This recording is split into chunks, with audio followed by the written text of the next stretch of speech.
Welcome in, everybody, boys and girls, ladies and gentlemen, friends and foes. My name is Carey Holzman, and my good friend, special guest, and all-around weirdo, Mitch Morrison. Hello, everybody. Happy Friday. Happy Friday. It is Friday. All Fridays are Yeah, happy. happy. That's right. I should call it Happy Day. Yeah. Yeah. Someone should make a TV show about that. Yeah. Rick says, here we go. Here we go. So the question is, are we in sync? Now. Check 1, 2, 3. Are my lips? You're doing the yeah, clapboard. Yeah. No they sound. had another word for that. Somebody says no sound. They had a word for that. Yeah. Well, they probably have to turn their volume up. Oh, okay. I see their sound. I can see it. Yeah. Yeah. That's mine. Where's yours? Did I cut yours off? Check, check, check. No, I'm there. Oh, okay. We could raise the volume up, but this microphone's a little quieter. We could bring this up just a little bit. Yeah, you know, we'll just crank it all the way up. Don't volume me down now. So. What? Don't volume me down now. What? Yeah. I'll wait till he gets okay. It. Takes a little while. You like my new watch? It's really thin. Yeah, yeah. Flesh color. So people are getting audio. They say it's in sync. Everything's good. Thank you guys for the update. I appreciate that. It's Mitch Fonzarelli. Really? I didn't know that. Okay. Christoph Etch has just contributed some euros that was scrolled by very quickly. €2 says, he says my Coke is ready, and so is Carey. Would you like something to drink? No, I'm fine. I'm fine. Yeah. All right. Well, your loss. Yeah. What I got something special. Not vanilla orange Coke. Oh no, a bigger bottle. Hey, it's Mexican Hancho in Mexico. Oh, with pure sugar. It's all 100% sugar, just like me. Cane sugar. How are you, Mitch? All right. How's your computer running? Well, because you built it. Man. Get the hell out of my house. Yeah. So, the birthday build, fabulous. That is the one that I used. So which one were you talking about before? Oh, the white. The white one. The one where the panel fell off? Yeah. So whatever happened with that? I'm getting blue screens, but that's for another show, and we'll see if you can work your magic on it. I'll get my wand to keep it from. Keep your pants on. Yeah, from keeping from blue screen. So that's the black and white. The panel fell off. You bought a new panel? Yep. What'd that cost you? $15 plus shipping, and the reason the panel fell off is those little plastic clips were broken. Yep. The new panel came with new clips. Yep. So it's perfect panel with beautiful. Perfect clips. Yeah, clipped on. It was how much money? About 15 with maybe $15. Yeah. Yeah. And everybody freaked out like the whole world came to an end because that happened. Right. On a panel, the reason it fell out was because the clips were already broken on it. Yeah. I did like it with the tape on it. He did actually like it with the tape. It was kind of war. Yeah, it was kind of war torn. Yeah, made it feel like it gave a character. Chicks dig scars. Yeah, I mean a computer should have character. But when I saw how low for a new panel with the clips, I'm like, I'll just get another one. I can't get over how sweet that is. Yeah, compared to I'm supposed to like it because it's purer. Well, what's the sugar they use in the Coke Classic then? It's high fructose corn syrup. And it just has a more bitter. Die number 7. I'm a bitter guy, and I like things that are bitter. This is just a little too Pepsi-ish for me. He said bitter, I didn't, so. I said winner. I'm a winner. Oh, winner. I thought you said bitter. No, I'm kidding. Why don't you listen? Yeah, Gary says wave the magic wand over Mitch's white. It is. I will say with Carey's, with our changing out the fans and everything, and the Mugen, whatever, Scythe. Now I've been told it's Mugen. Mugen. It is infinitely quieter. So I mean, I do like that it's quieter. What? It's infinitely, because it was loud. Got a couple other contributions in. Let's give these people a shout out. Verugian Kalustian's contributed $1, and Shane D has contributed $2. I want my $2. Sorry, don't have a dime. Didn't ask for a dime. Ben DeCour has contributed $4.99. He says, hello, Carey, Mitch, and chat. Hope everyone is doing well. I do believe, correct me if I'm wrong, but I do believe it's Ben DeCour's birthday and Alhaj Tepej's birthday today. And Josh, where's his name? It's in here somewhere. Well, Ben, don't be shy. If it's your birthday, let everyone know. Josh What did I say his name was? He says it's his birthday tomorrow.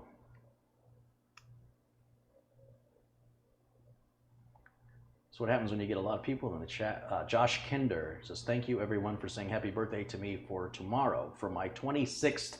Do you remember when you were 26? With those teeth? Many moons ago. Come gather around. Yeah. 26. 26 years old. 26 years old. Yeah. I would not want to go back. No way. Now that you have color TV, it's like no, everything's different now. No, I liked it when we only had 3 television channels: ABC, NBC, and CBS. Made it easier, you know. I liked PBS, it when the only news you heard was what was going on in your neighborhood, right? Not around the world, right. Constantly in a 24/7 news cycle to keep you paranoid and schizophrenic. Well, enough pleasantries, Uncle Yes. Uncle Carey. Sorry, was I getting Uncle bitter? Carey, what have we got going on for today? I am so glad you asked. By the way, I just turned 26. Times 2. All right, so I mean, it was 24 years ago, but pretty recently, really. Oh, somebody just said that in chat room. Someone just literally said 26 was 3 years ago. Well, he didn't say what I said. Right. Hello, Carey and Mark. Hello, Carey and Mitch from Mark in North Glendale, Arizona. That's from Mark Kurzava. So we're being watched around the globe and down the street. Yeah, that's cool. But what is the temp today, Uncle Carey? Yeah, what is it today? The temperature? I mean, you just go to Google and type in what is the temp in Glendale, Arizona weather. You think I have time to do that? You know, I'm a busy guy. Yeah, let me just interrupt the entire live stream for this. Weather, 90? Glendale, Arizona. 97 degrees Fahrenheit. We're 3 degrees away from 100 degrees, and we're still in April. Oh. Yeah. But it is a dry heat. Yeah, so is an oven. Yes. And fire. Yeah. Fire's very dry.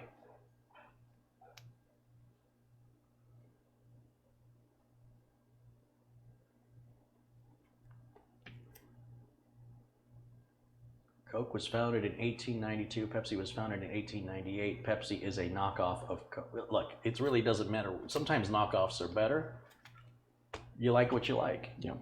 It just so happens most people prefer the taste of Coke over Pepsi, and I just happen to be part of that group. And I don't usually like to be part of a group of most people, but they got me when I was young. You know, I didn't know any better. At least it's not smoking.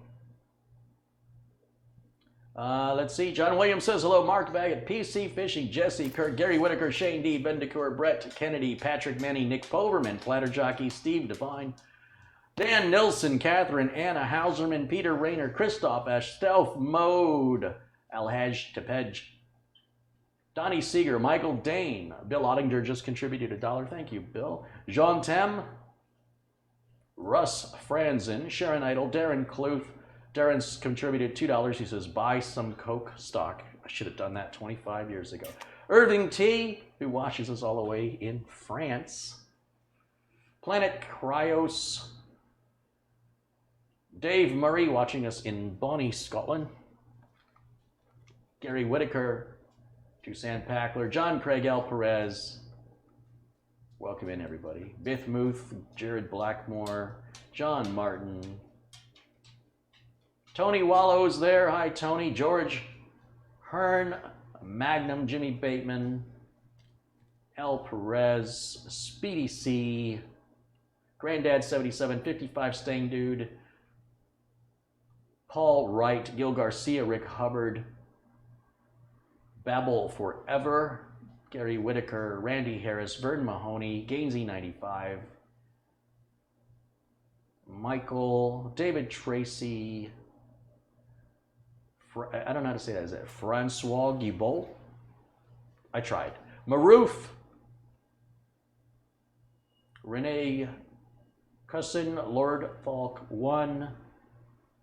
Patrick Rousseau, Jens Carlson, and Robert Cronin. Welcome in, my friends in blue. Where are my wrenches at? The Legends Never Die says, hello from Portugal. Do you like my new coffee mug? Nice. He paid me to say that. Okay, so My sister designed this. Nice, very nice.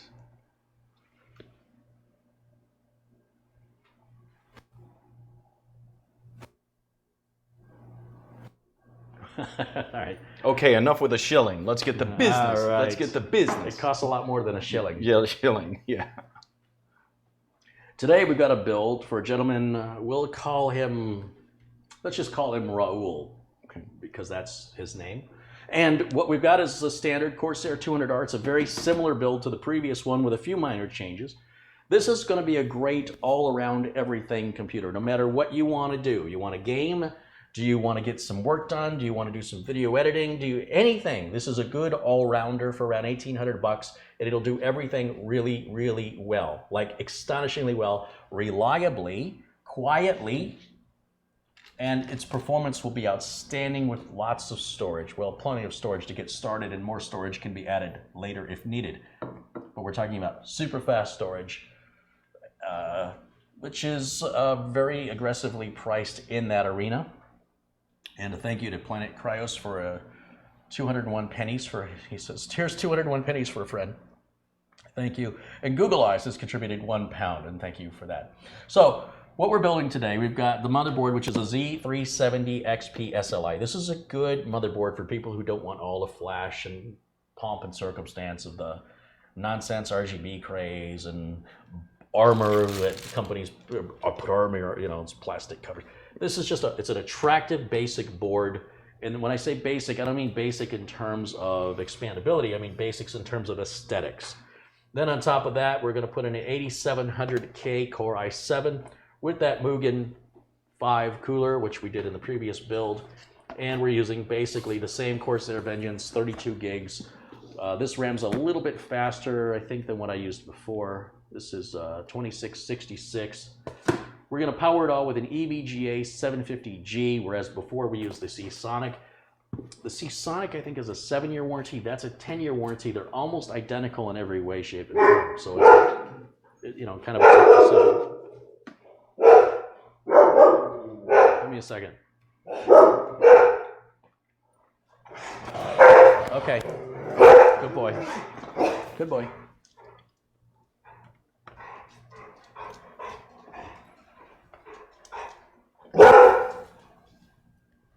So how's everybody, oh, the dogs. So how's everybody's Friday? This is going to be a good build.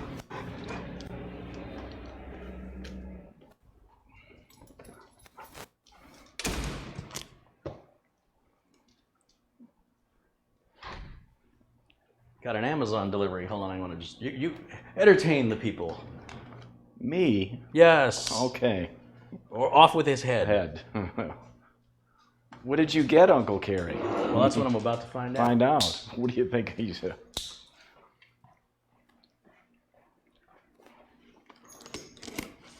Newegg had the Core i9 9900 for $475, which is a pretty good deal. Huh. So I ordered it, but I did not order a motherboard or anything else. I'm just going to have a chip.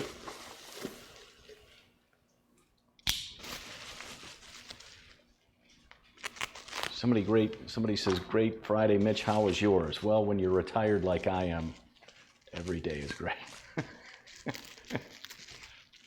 Except when I'm here with Uncle Carey, so.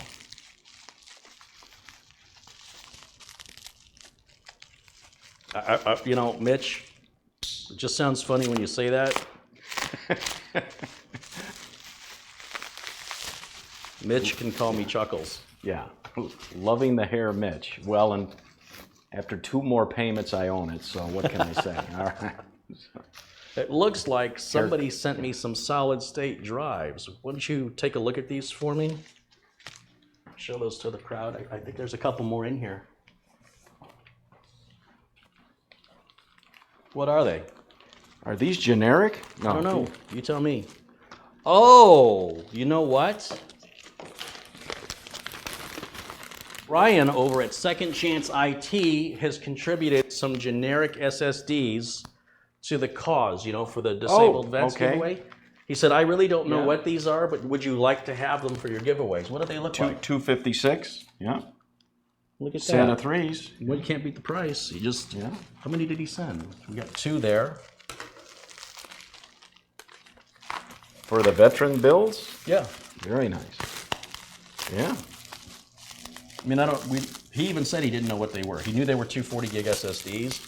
And he said, you know, for all he knows, you know, he doesn't know anything other than that. And I said, well, that's little difficult. We're not picky. Yeah, we're little not picky. little difficulty there. They're SSDs. They didn't need all this protection. yeah. I mean, they could have literally stuck them in oh, and this is the 4 gig memory module. I see. Oh. Because one of the systems that I ordered had a bad memory module. Okay.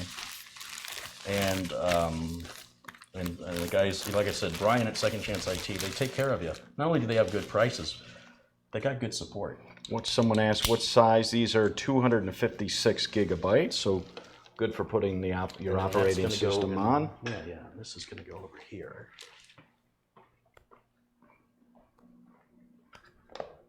Okay. I'm here all day, and 10 minutes after I start live, you know, that's when a package arrives. That's how you know it's live, ladies and gentlemen. And thank you to Brian over at Second Chance IT for that. We will definitely put those to use in a future giveaway. So for storage, what are we using for storage on this build to get back to that? You know, I'm a big fan of these Intel QLC NVMe drives. This one's 2 terabytes. They sell for about $200. And that's basically what a SATA would cost you. But this is 2 to 3 times faster than SATA for the same price and the same capacity. So he's going to have plenty of storage on this build. And if he needs a lot more than that, he can always add another on this computer, or he can add mechanical storage. Of course, the case has room for 4 mechanical storage drives. And then we've got just a basic Lite-On DVD reader writer. This is OEM. This is how they ship it. It does not come in a retail box. There's no instructions. And as such, the price is cheaper and it's less junk in your landfill. So I'm all about OEM, original equipment manufacturer products. Who needs all the packaging anyway? That's pretty much the build. Oh, and behind you, there's a static bag there of a GTX 1080 Founders Edition, which I found on Newegg for $499.99, refurbed. And we're going to put that in and we'll test it. And if it works well, I'm going to sell it to Raul. That's a monster there. And I found these on Amazon for $534. Now, it's not a 1080 Ti, but still $500 for a 1080 is pretty darn good. The problem with the RTX cards is, in my opinion, they're overpriced. And there's still new technology that needs maturing time before I will start to recommend them. But the other GTX line that's coming out, the 1600 series, which is basically the new technology without the ray tracing, definitely would consider that over an RTX. I'd still stay with the GTX series, for me personally. Now, I've already installed an RTX for a customer prior, and they're not having any problems with it. But I don't know what I would do to be able to help them if they were, because it's so new. There's really no precedent set for, you know, finding common problems and solutions. So you have to deal with the manufacturer directly. But that's the price you pay for having the latest and greatest. But I haven't heard anything back, and I'm going to take it as no news is good news. So, should we prep the case, or what would you? How do you want to start this build? I think prepping the case is a good place to start. You're going to be my cameraman today? Sure. Right on. Did I miss any contributions? Pat DeMarco's contributed $2. He says, I want to wish my wife a happy 11th anniversary. Right on, Pat. Kevin has contributed $2. He says, the bark box is gone. Attention to detail making me blue. All right. Just based on that, Sure. You got it. Yeah. Okay. All right. You know, the thing about making somebody blue is if they've proven themselves to be irresponsible with the power, then I just retract their blue status. Okay. So be responsible. Mr. TV Mand has contributed 20 Danish krona, and he says, to the Coke. Thank you. Thank you, guys. Well, while you're setting up my camera B, should I?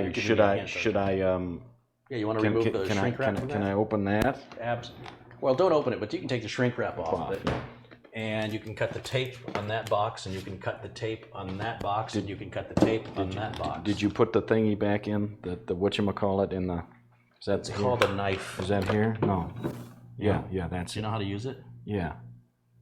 Yeah. It's got 2 fingers missing. No. Look. Hold it in your hand like that. Yeah. I'm not going to open Okay. it. I want you to hold it in your hand like that. I'm left-handed. Okay. Hold it in your hand like that. Okay. Yeah. And then I want you to do this motion like you're Fishing. You're going to push that button in, and you're going to just. Yeah. People say flick the wrist, but it's your whole arm. Move your whole arm away and let go of the button. Let's see if you can do it. Let's go. No pressure. Everybody. 2 college degrees, and he's showing me. Okay. You did it the first try. Right. Wow. I didn't do it right the first try. Here, take a bow, dummy. I can't. I got a razor in my eye. Okay. Yeah. What was I going to do? Oh, I was setting up the other camera. So easily distracted.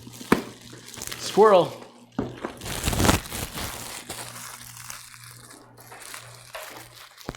Any thoughts on the GTX 1660 Ti compared to the 1080? Just type that into Google. Type in 1660 Ti space VS, which is short for versus 1080 Ti, and click that first link that Google shows you and decide for yourself. There's pros and cons, and it just kind of depends on how you intend to use the card, what you're expecting from it performance-wise. Based on its usage, like video rendering. And remember, kids, always cut away from you. Always cut towards your friends. Yeah, never towards you. Great advice. All right.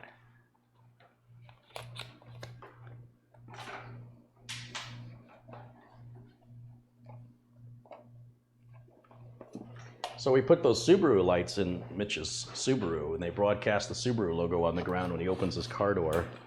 And I thought it was like 1 screw, but turns out there's no screws. It just pops out, you plug it in, and I have the video. Geez, you should see a doctor about that. I think they make pills for that now. Yeah. 943 viewers? Woohoo. Nothing else better to do? Watch a couple of middle-aged men build a computer for another middle-aged man? What do you mean we, Kemosabe? Sorry, one middle-aged man and an old man? And an old man. My apologies. Didn't mean to include you with the rest of us. Thank you. I said I didn't mean to. I heard you. I think that hearing aid needs to be turned up. Do you like pulling off both side panels, right? Even though, yeah, I mean both panels. I guess I knocked that loose, didn't I? Just like your marbles. All right, so let's. I've been trying to find those marbles. Have you seen them anywhere? Use the force, Mitch. Yeah, he's gonna use force, all right. All right, let me see if I got camera 2 up and running right now. That's not a good start. Thank you, OBS. Why is that not working? That should be, oh. I know why, I'm on input 2. Whew, I got shorter. All right, so that does work. Okay. And audio's still going out. We could always keep that one on too if you want like a... Not really. No? No. Okay. Seeing W, I just ate, please, you know. I'm trying to think of something funny to return. I got nothing. Yeah, I have nothing. Nothing. Happy Friday. Okay. All right, so we'll go back to that camera angle there. Jeez, I got a lot of the ceiling all of a sudden. What did I do? All right. And I'm getting tired of humped over. You know what I mean? Just so I'm in the shot. In the shot with you. I like to stand. And I'm on my tiptoes, so I don't want to hear it. Okay. So. You know how hard it is to walk in these high heels? You gotta appreciate what these women go through. A little taller than mine. Okay. Right, and that's not helping. So side panels come off. That's I don't even need Uncle Carey's magic, although he loves using it. Magic Milwaukee is it? Magic Milwaukee. Is it? Yeah. Is it this Here, way? come around this side so they can watch your work. Okay. Work's a 4-letter word. All right. Yeah, so here we in go. K. Yeah. I do like the magnet though. The magnetism? Yeah, where just like that. Not yours, mine. But okay. But I'm bummed. He's here all week, folks. Be sure to tip your waiters and waitresses as well. Try the veal. All right. That's right. Exactly.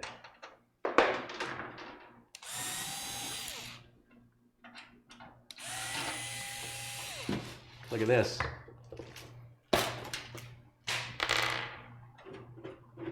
That's how I feel today. Thank you.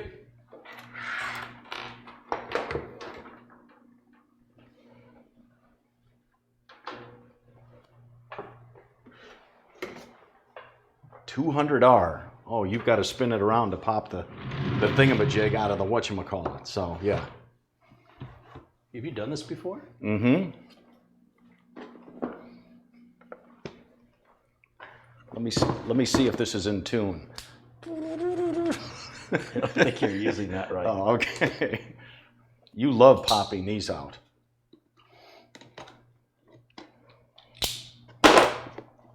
That's true. I cannot deny it. But you can do it. Okay. I believe in you. Okay. You could do it. Come on, buddy. Gentle. Isn't there clippies in here? They're clippies, right? Just no, just push it. Woo! Didn't expect you to enjoy it that much. You need a cigarette? All right. And it just slides right in and clicks, supposedly. Well, it's supposed to. I can't stand this pressure. Okay, here we go. And it's not, no forcing. All right. Go ahead and give it a little more, a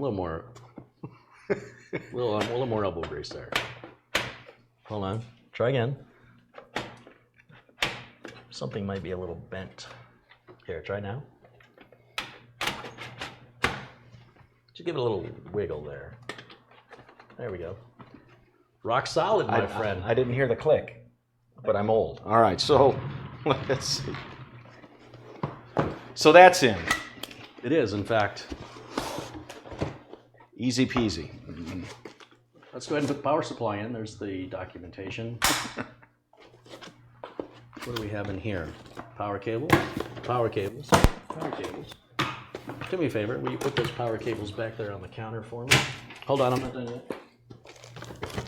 Power cable, power cable. I hope this thing comes with some power cable, more power cables. You're standing right in front of me, nobody can see anything. That's why I was doing it. All right. And they said thank you. Yeah. It's all about me. Me.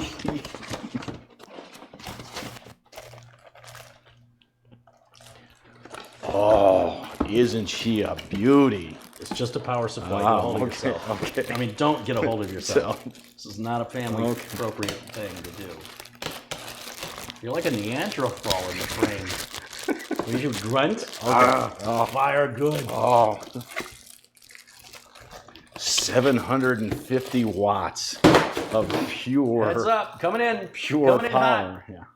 hot. With great power comes great responsibility. And I'm blocking you again. Yeah, nobody could see what you just did. Is there a little sticker on the bottom? Is that on that bottom of that power supply? What do you just go walk over there and show it to everybody? You're taller than me; they can see it better. Oh, there is. Show them. Get that hair out of your eyes, man. You'll see Yeah. it. Okay.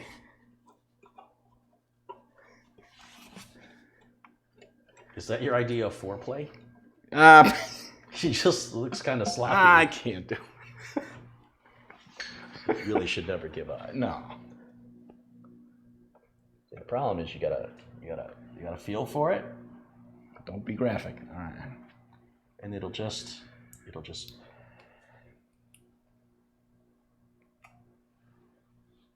happen with ease. Now You're just trying too hard. Okay, now the 200R does not come with a plate. Nope. Some do that you have to mount. Yep. This one doesn't. Correct. And as always, gang, we're going to mount the fan down How come?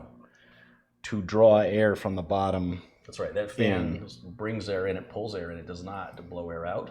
Although the air does come out through here. So none of the air coming in here goes into the computer. It's going into the power supply, out of the power supply. And if you have this on the floor, it's basically a very expensive vacuum cleaner. So keep that in mind. You want that computer to have some room to breathe, and it will always get dustier sitting on a floor. That's just the way it is. Yeah. So how's that going in? Good. Just like this. Sound effects? No. Oh, under the flappy. Yeah, Under the flappy? Is that like a floppy? It's a flappy? No, under the flap. Push it back. No, you're not pushed back first. Yeah, I was seeing if you were paying attention. Okay. I can't even afford that. Okay. There we go. Now, I'll tell you something I noticed with this power supply I don't much care for, and I'm a little bit of a freak. And that's the screws they give us are silver. See that? In the bag, the screws are silver, but it's a black case. So what are you going to do about it? Well, right in here, there's a box. Ah. And if you move this lever here, you should be able to slide the box out. Oh, yeah. There you go.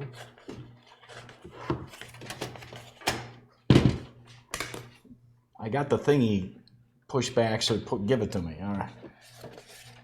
Ow. That was a dirty trick. And you're saying there's screws in here. Yeah, just empty that out on the counter. There's a whole lot of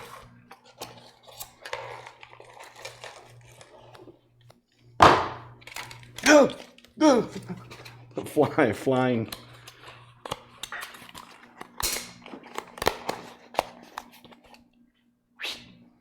All right. Keep working on that. So, what screws? You have. Well, we will not be using, these are like the screws for fans. Okay. And these are screws for like front fans. We won't use those at all in the build. These are a couple of extra standoffs. We won't use those at all on the build. And so what we're left with are two bags. One of fine threaded screws, one of coarse threaded screws. And I'll be honest, I don't even want to use any of those on this. I like a hex head screw on the power supply. So let me see if I have a couple of extras in my office. I think I used them the other day, which disappoints me. Entertain the folks. Does he or doesn't he? The suspense is killing me. Does he have what we need for this build? Black screws.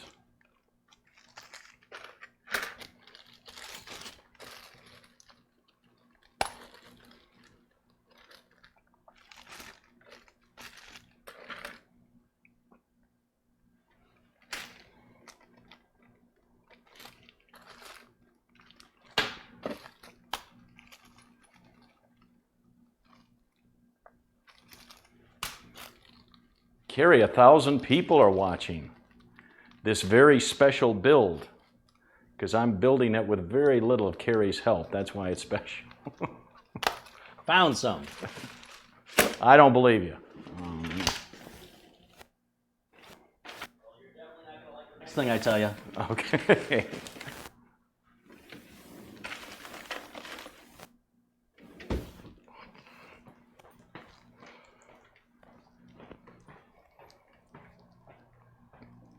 All right, Mitch, you want to grab that camera? Yeah. Or do you want to install the power supply No. first? How do I unclick the thing from the thing with the thing? You move the lever. Oh yeah. And then you push down the lever and move the other lever, and then you lift up on the whatchamacallit and move the who's it, and then you're right there in the... Can I flip this so I can see what I'm doing or not really? Of course. Towards me or away from Flip it up the other way. There he goes. Look at that. Look at that. Let's switch you over so everybody can see what... Mitch is holding the camera, so if you get nauseous from too much camera movement, yeah, that's a real flattering view of me. Yeah. Don't make me tell you again. People don't see me enough like that. Yeah. Listen to me. Yeah. I am not talking down to you. I'm talking down at you. No. This is what it's like to be the dog. Yeah. Are you a good boy? Are you good? Do you want a cookie? Now they heard you. Now they're coming. Are you? My boy. This boy. Want to do an impression? No, He does impressions. You want to see a cobra snake? he's hogging the. He's hogging. You want to see a Doberman? He's Do a hogging the Doberman. limelight. We're doing a Doberman. Jimmy, yes. Now we're Doberman. Here, look. Now he's a mutt. Now he's a Shar-Pei. Now talk like that YouTube video of the dog. What? What was in there? Maple kind? What was in there? The maple kind. People surely have seen that video. Yeah. What was in there? Ow. Are you kidding me? Good boy. Good boy. All right. Yeah, that'll be the part of the video that goes viral. All the educational stuff no one's interested in. Look at the fluffer. All right. Now there's dog hair everywhere. Or no, that's you, Mitch. Yeah. Don't need those. How's my battery meter? Oh, we're good there. All right, so I've got, really the screws are the same, it's just a color. And so the back of the computer, which no one's gonna look at anyway, but that's just the kind of detail-oriented guy that I am.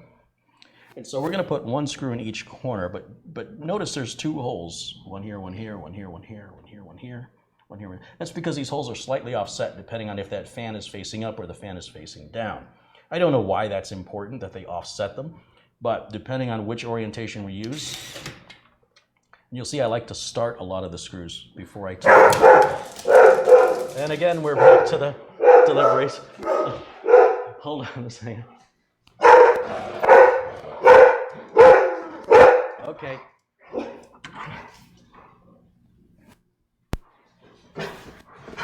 Thank you.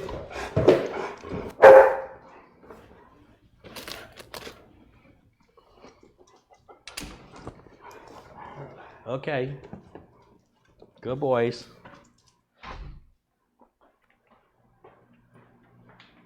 All right, give me a second. It was the maple kind. Bacon. Oh. And then I gave it to the cat. Cat. No.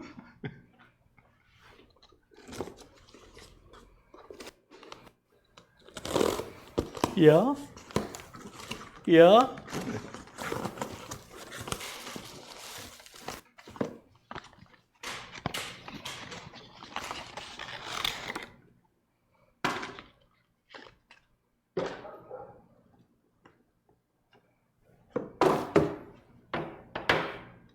Okay, very good. I think that should be the rest of the... No, I think there's still one more delivery coming today. No. Could they come between, I don't know, 8 in the morning and 1 o'clock in the afternoon? No, they have to wait until I get started. We've been running now for 35 minutes and I've had 2 deliveries in 35 minutes. No deliveries before that, not a single one. All right, so as I was mentioning, now looking at this corner, we have 2 locations, and you can tell if you look very, very closely, one of those holes is a vent hole, and one is a threaded hole for the screw. And a very easy way to tell, if you can't see very clearly, is to just see if the screw will start and thread. If it just spins, you're in the wrong one. Now this one, you'll see they're offset. And we want to go, there's only one that's offset by about 1 inch.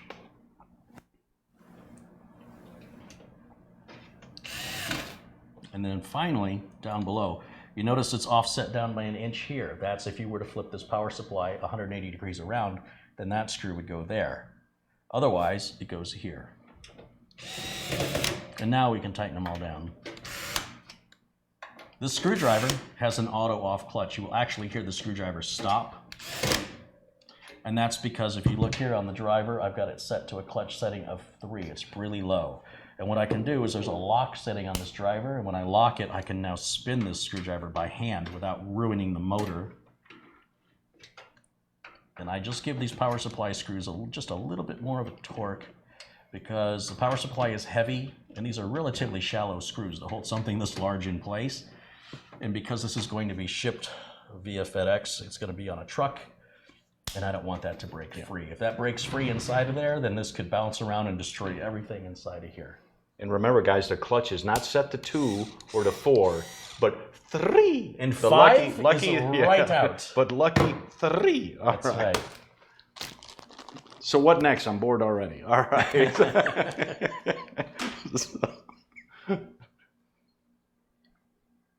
Well, you can ask for a refund if you don't like the show. But other people are watching, so, down in front. Okay. All right, so in the motherboard box, did you come over here? Yeah. Jeez, what kind of cameraman? Move your feet. What are you, a human tripod? I want to show the box, not you. All right. We both can agree. Yeah. All right, so inside of the box, I want to get the I/O shield out. And some motherboards have the I/O shield built right into them. And we're going to need this motherboard. We're going to prep this board next. So I'm going to take it out now. We've got a Go Faster sticker right here. this is going in the recycle bin. We've got some SATA cables. We've got the Gigabyte G connector. There's the I/O shield. And of course, we've got the driver disk and the manual, which we'll get to a bit later.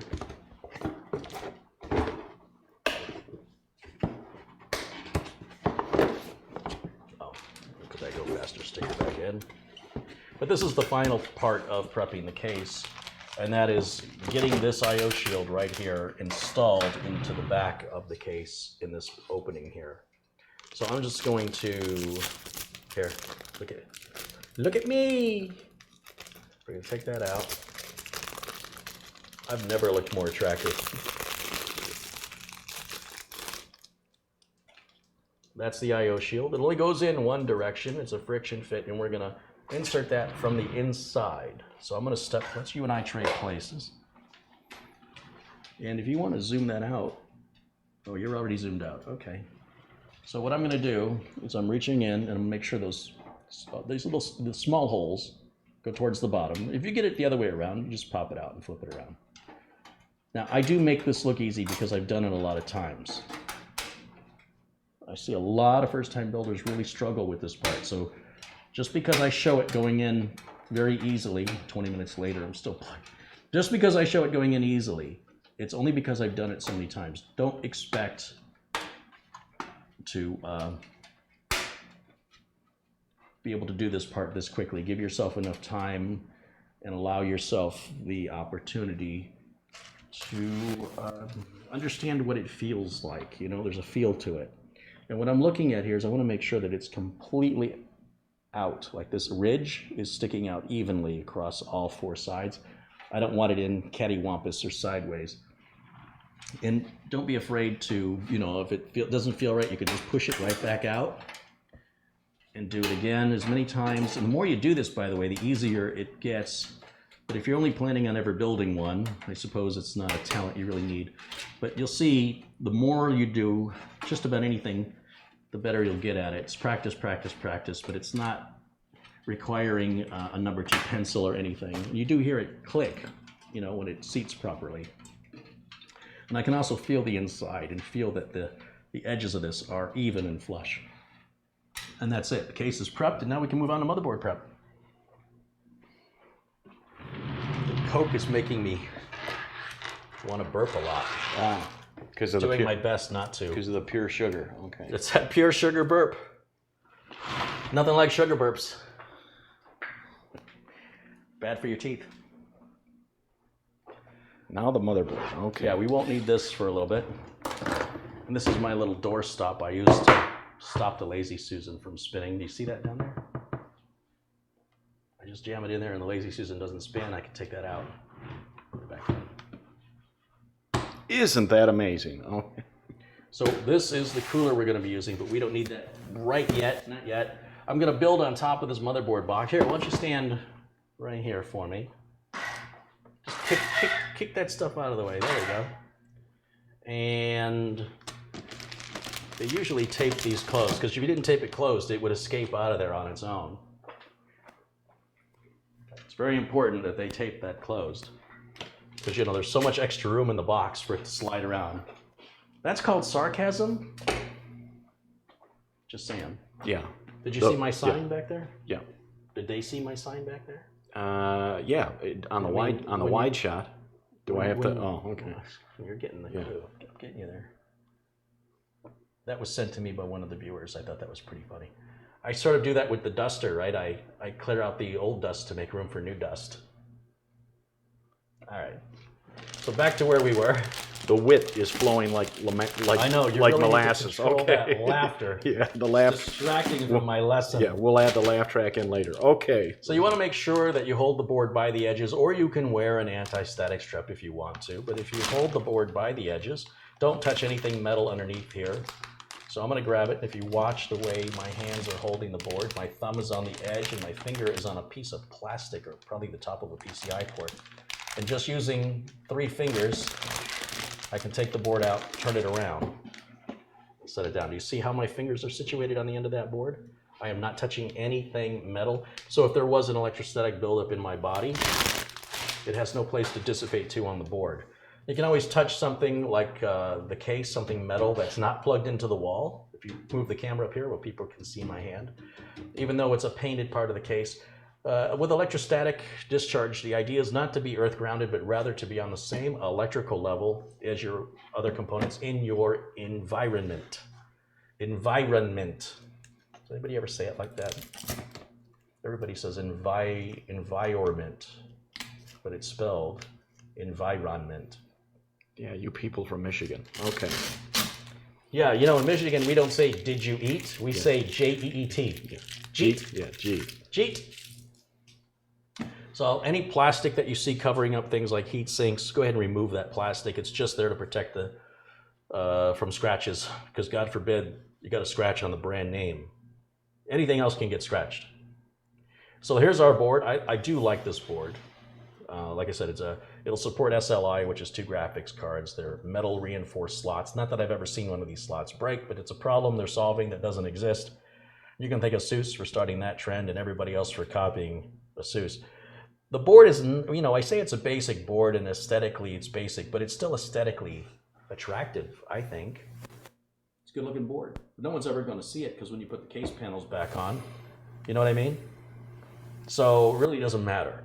But I do like this board. I think it's a good value for the money. If you look here, we've got 2 USB 3.0 connectors, which is nice. A couple of USB 2.0 connectors down here at the bottom. And we've got an M2 drive connector here and an M2 drive connector up here. This one is going to be around a lot of heat with the graphics card and the CPU generating heat. This is not a good location for a solid state drive. However, it's fine. This location's better because it moves it away from the heat. So we'll be installing an M2 here, and I think I will do that right now. So out of these boxes over here, I'm going to grab the M2 drive.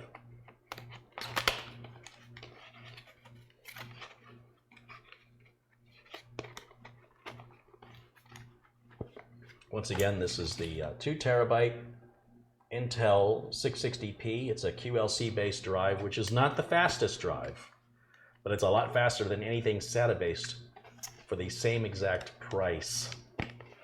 If you want the highest end drive you can get, you want to spend a lot more money on a Samsung 970 Pro. Not sure how much, I think a Samsung 970 Pro is about $600 or $500. This is $200. And while it's not as fast as a Samsung 970 Pro, it is about 2 to 3 times faster than a normal 2 terabyte SATA M2 drive, which also sells for $200 in a 2 terabyte size. So why would I do that?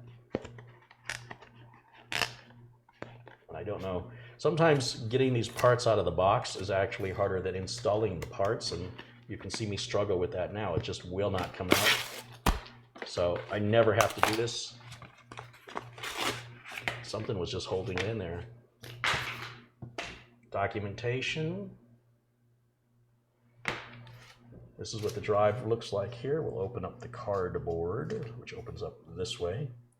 And then that's the drive, and the rest of that is in the landfill or the recycle bin. If you look down here, I want you to move the camera down here, and you're going to see we have a socket right here. And then there are several holes. One says 42, one says 60, one says 80.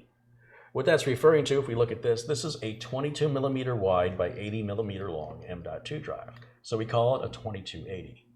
So that's the most common that you'll find available for sale. And you'll see that the manufacturer has already put a standoff and a screw in the position that says 80. What you can glean from this information is they do make them 22 millimeters wide and 60 millimeters long, or 22 millimeters wide and 42 millimeters long. Why? Because some people have little tablets or thin laptops or small cell phones, and they need that small size. And because we're with a desktop computer, we have a lot more possibility. Obviously, if you've got room for an 80, then you've got room for a 60 and a 42, but not necessarily the other way around. But since the 80s are mass produced, they're cheaper, more available, and they tend to perform better. And so that's what we've got here. So how do you pull it out of the plastic? Well, you'll notice here the plastic container has these tabs. And I'm simply going to pull the tabs. Be careful the thing doesn't come flying out. And you'll see there's 2 indentations in the plastic, and that's for you to get your fingers in to hold it by the edges. You do not want to touch the gold fingers. If you do touch the gold fingers, the world does not end. Just continue with your build and try to avoid touching it if you can. And I know you can. And I'm going to set this down here for a minute because I have to remove that screw. And that's a #1 Phillips. Usually you're going to use a #2 Phillips for all of your computer building. But once in a while, we do get a funky little screw like this. Very tiny. Don't drop it in your carpet or you could have a hard time finding it. Use a magnetized screwdriver. If you do drop this on carpet, what you can do is you can grab a vacuum cleaner that has a hose and put a nylon at the end of that hose. And then run it over the carpet and it'll suck it right up to the nylon. And that's a little tip from your Uncle Carey. The way this goes in, we're going to put this in on a bit of an angle. You gotta, how's that look, Mitch? What do you think? I think good. Yeah, that looks good. So right in here, you see there's a groove cut out? So I cannot put it in this way. It will not go in. The groove will not line up with the notch. Usually the label will face up. In fact, I've never seen an M2 drive that didn't. And we're going to insert this so the gold fingers completely disappear into the socket. So I line it up. You'll see I've got it. You see the angle I'm on? Whoops. You see that slight angle I'm putting in? Almost like a, I like to think of it as a diving board. And then I'm going to push straight in. Did you see those gold fingers? I want you to put that camera close up right into that part right there because I'm going to do it again. I want you to watch that. There you go. Line it up. Notch. Watch that notch, right? See how it's kind of stopping on its own? Then I'm going to give it a little bit of force. Don't give it any force until you know you're lined up. Right there, it's lined up. Push it in, and you watch those gold fingers disappear. Now it springs up and down, and you notice how it lines up with that standoff right there. And all this little screw does that I've taken out, all it does is it holds that down. So you don't have to really tighten it very much. In fact, if it's holding it down so that it doesn't move, it doesn't spring up, then you've tightened it enough. So I'm just going to put that in there, and that's it. We've installed 2 terabytes of really fast and relatively aggressively priced storage. That part's done. We still have the RAM and the CPU to install next, and since the RAM kind of gets in the way of the CPU install, I'm going to just set the RAM aside for now, and we're going to focus on our processor. It's about a $400 processor. This is the Core i7 8700K. Now, this is not the latest and greatest, nor is it the most expensive and hardest to get. I mentioned I recently bought an i9 9900K on Amazon, on Newegg for $475. It's normally $539. That's just this one little tiny part. And the difference between those processors may be completely indistinguishable to your average user. A lot of people just want the latest and greatest, but in doing so, you're spending more money. You're getting a part that everybody else wants to buy, so they can say they have the latest and greatest first. And in the meantime, this used to be the latest and greatest. It has matured. It's become very reliable as far as chipsets go and motherboard design and BIOS updates. So if you don't want any troubles, don't get the latest and greatest. Go just one step back from that. And that's exactly what this is. So here, you'll notice there's 2 sides. This side has all this tape with all this information. Don't cut this side. This side has a single piece of tape. This is the side you cut. Make your life a lot easier. See, I knew what I was doing. All right. You keep telling yourself yeah, that. Okay. All right, inside of the box, we've got some documentation. Goodbye. And a Go Faster sticker. Thank goodness, because we didn't have any Go Faster stickers on this build. Oh, except for the 4 I've already shown you. Then here, you'll see there's some tabs, and if we pull up, see that? Just pull that one up, come in here, pull that one up. And then this whole piece will lift off. And you see how I'm getting that out with my fingers, see that? And that's garbage. And just like the M.2 drive, it's in this enclosure. There's a piece of plastic that's cut away. So it's designed so you can get a finger under one of these corners, this corner right here, and just kind of open that up. And once again, in all these plastic containers, you generally will see there's little indentations where you put your fingers, which is why, if you hold the parts correctly, you do not need to wear an anti-static strap. Anti-static straps are about $6. It doesn't hurt you to wear one. But you can save the $6 and just handle the parts correctly. And we'll get rid of that. So handling the part means handling the part correctly means holding it by the edges, not holding it like a potato chip. Try to avoid touching the surface. Try to avoid touching the bottom. There's 1,151 little tiny connections right there. And so when you get the oils and dirt and grease from your skin, especially your skin, Right. it interferes with the contacts on the bottom. And of course, it interferes with the thermal conductivity of your thermal compound from your heat shield to your heatsink. Now, obviously, it's not going to make a big difference, but we're nerds and we like to count every little bit.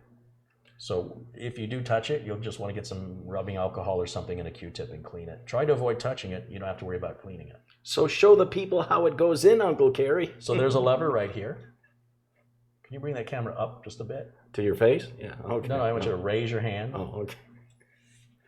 Put your hands in okay. the air like you just don't care. Here? Glide by the people as they stop. Yeah, my back is killing me. All right, just kidding. Okay.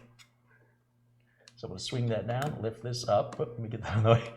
Now there's a little plastic cover, and that little plastic cover is going to pop off all by itself when we set it back down. There's a notch cut out right here. There's a notch cut out right here. There's a gold triangle right here, and there's a white triangle right down there. There's lots of indications on how to install this in the proper orientation.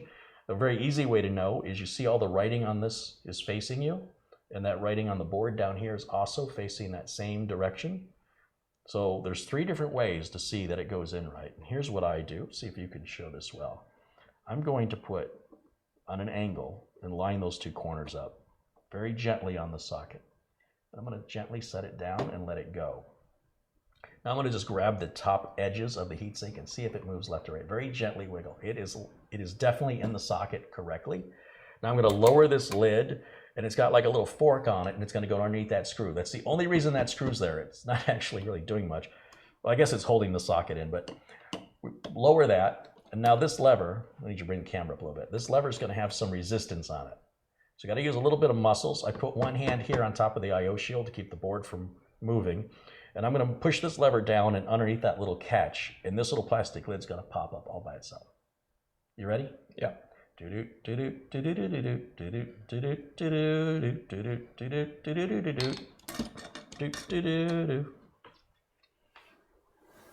always hold on to this little plastic piece because if you ever have to send this motherboard in for an RMA, you'll want to definitely cover those pins back up, or the manufacturer, any manufacturer, will void your warranty because you will ultimately damage those pins practically by breathing on them. They're not quite that sensitive, but let's just say they are, because I want you to be really, really cautious.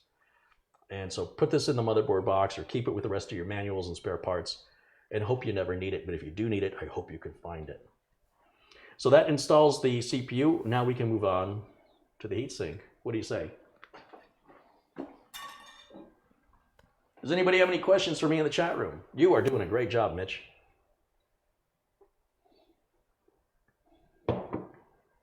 I will definitely give you a shiny new nickel today. You've earned it. You have earned it. Better than a plug nickel. All right.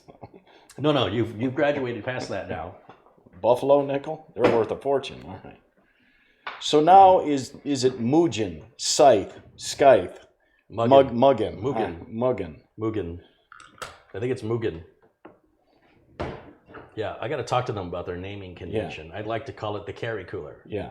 Carey 5B, version 2.7C, revision A,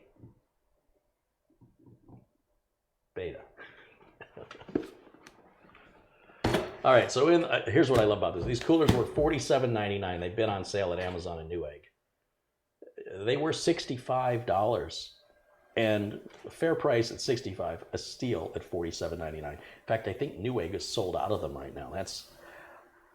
How popular they are, thanks to you. Well, listen, here's what I've figured out. All these people that love Noctua, and all these people that love Cooler Master, and all these people that love all these companies that have all these millions of dollars to spend on marketing are being brainwashed. Have you heard of Scythe before? Many of you probably haven't unless you've seen it here, or you don't live in the United States. So I was very skeptical when this company reached out to me and they said, would you test our cooler? I'm like, yeah, sure, why not? Come to find out, they actually, in my opinion, make a far superior product at a far more aggressive price point simply because we don't know who they are. They have to try a lot harder. And companies like Noctua, they have bought your loyalty. They have convinced you that they make a superior product. I think if Noctua sold a product at this price that did this well, people wouldn't like it. They tend to associate how much they pay with how good something is. And I'll give you an example. When I show people how to do things for free on the internet, it's not uncommon for people to argue with me. But when a customer pays me money to do something for them, they never argue with me. Instead, they pay me and they say thank you and they see the value in it. Sometimes you have to charge people for people to see the value.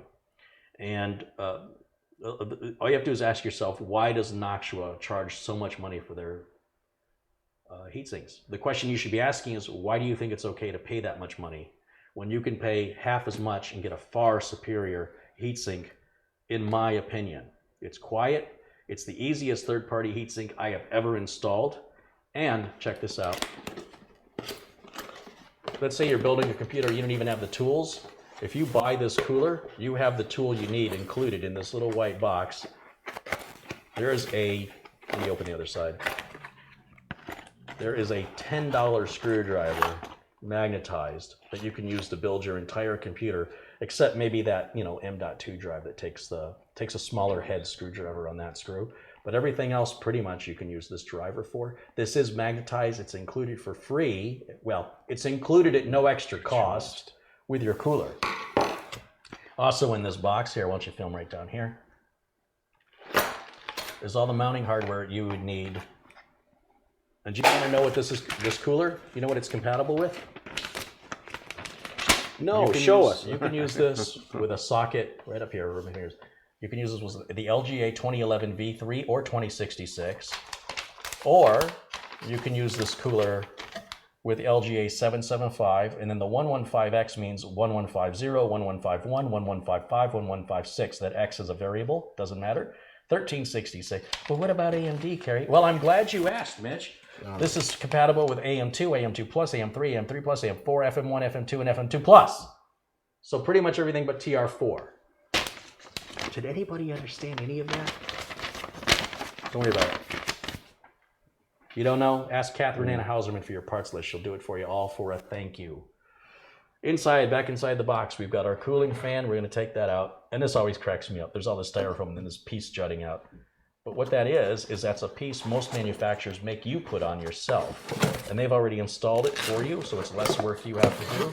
And that's the empty box right here. We'll get rid of that. And that's our cooler. Now this cooler is bent. The pipes are bent like the exhaust pipes on a car if you flipped it the other way. No? All right, have another Coke. What'd you have for lunch? All right. I'll have what he's having. So there's the cooler. And the reason it's designed with an angle like that is to get out of the way of the RAM. Anybody at Noctua or Be Quiet hearing that? This moves it out of the way of the RAM. Do you see this cut?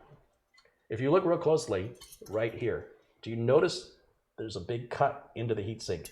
That's for the RAM on the other side to be taller and fit in underneath this cooler. It is such a well thought out design. Why hasn't anybody done this before now? And how come it's only $47.99? It is the bargain of a lifetime. And the viewers on my channel that have bought this have all, I even have viewers replacing their liquid coolers with these and saying this is better. Now, how much am I getting paid by Scythe to tell you that? That's correct. Scythe isn't paying me a dime, but I am a real working computer technician and I have to sell what I install. I'm sorry, I have to support what I install. So I also have to be competitive on my pricing.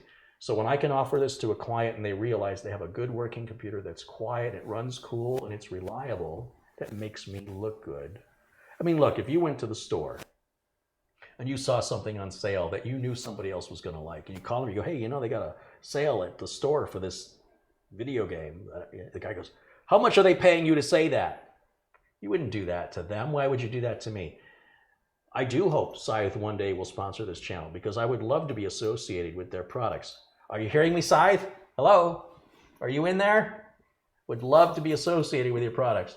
I don't say that about many companies. So anyway, let's get back to work. Now, do you have any of the Magic Mitch's compound left in the big tube? The big. Yeah, of course, but you don't have to use that because in this, if you scroll down here, we've got the back plate. We've got a full tube, not like a little tiny plastic bag of barely enough stuff like, be quiet and their stinginess and overpriced cooler. And then here we've got all the different screws and mounting hardware for all those different sockets I was telling you about. And we can even add an extra fan. And these little wires, these hold an extra, well, 2 hold a fan on, and then we've got 4 of them. And since we're only going to use two of these, we don't need the other one. We'll keep these and give them to the customer. We'll pass those on to the client. And these bent, they kind of look like a parentheses. These brackets right here, not that one, this one right here. But those 2 are for AMD, so we don't use those. Suddenly this install is getting less and less complicated. These are the 2 wire hangers for the fan we will use a little bit later. So we will use these. We will use these. These are all for AMD, so we don't use anything in that bag. Finally, we're left with 1 bag. And inside of this bag, there are 4 sets of standoffs. I'm sorry, there are 2 sets of standoffs. You'll notice these are smaller, these are bigger. I want the bigger ones. The smaller ones are for the other Intel sockets that we don't use on this build. So that's our install right there. That's all we need. That stuff. That's all there is to it. It's the easiest third-party cooler install I have ever seen in my life that's of this caliber. Now let me show you how I put it all together. We're going to grab this back plate right here. Notice that the back plate has these rubber pads, and there are 3 holes in every corner, depending on the type of socket. We want the hole in the middle on all 4 of these. Also notice there's 2 holes on the top and no holes on the bottom. And if we flip this motherboard back, notice there's 2 screws and then 1 screw. So with the foam pads, we don't want metal on metal. So with those foam pads facing the back of the motherboard, these are going to make contact. The foam pads make contact with the back of the board. The 2 holes go over the 2 screws on the socket. See that line up? If I can, I'm kind of doing this backwards, so more or less like that. And notice I'm not touching anything metal on the back of the board. I'm holding the plate with my fingers and my thumb. If you raise the camera a little bit, you see my thumb. I'm on the plastic I/O shield here, and I'm going to grab one of these standoffs down here. I'm going to grab one of these, and I'm going to go into one of the corners, and I'm going to line it up here with the back into the center hole. And I don't want to tighten it down. I just want to get it started, and then I'm going to do the same thing in the opposite corner.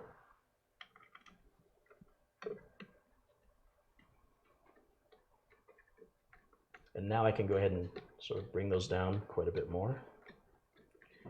And then I won't have to hold that back plate in. Those screws in opposite corners will do that for me. I'm not anywhere near that, am I? There we go. How about now?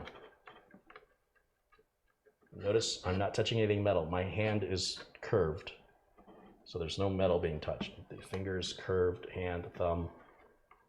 Don't need to wear an anti-static strap. There's nowhere for static to go. Now, if you look at this side of the board, what was I doing on the other side? Well, these are the 2 I just put in, right here and right here. And now I don't have to worry about lining anything up or holding the back plate because the others will just line up automatically. And use the included screwdriver and tighten everything down. You should tighten opposite corners with everything regarding your heatsink. You don't want any warpage to the back plate. You don't want any warpage to the heatsink where you don't have a complete, even, flush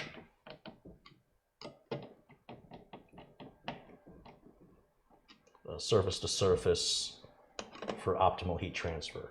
Doesn't matter what thermal compound you use, they all pretty much work the same. You mean it's almost glove time, Uncle Carey? Time for the glove of love. All right. The glove of love? Yeah. From your Uncle Carey? That just sounds really creepy. Ugh, I just got creeped out. So what the heck is Mitch talking about? Well, I apply thermal compound as a professional technician differently than the hobbyists and enthusiasts you see on YouTube. Look at that, Mitch. Fits like a glove. So what we're going to do It's clean. So what we're going to do, why is that funny? Hardy, har. Okay. We're going to grab the thermal compound tube, and there's a lot of thermal compound, probably enough for 3 applications in here. Now, look, I don't really care how you apply your thermal compound, and why you care how I do it is really weird, but I'm going to teach you how I do it, and if you don't like it, I don't care. Tough cheese. Okay. No, look, I don't support your computer, and when your computer doesn't work, well, the truth is, it really doesn't matter. Is that a pea or a grain of rice? Well, you know what? This is like not coming out. Watch, it's going to all spooge out.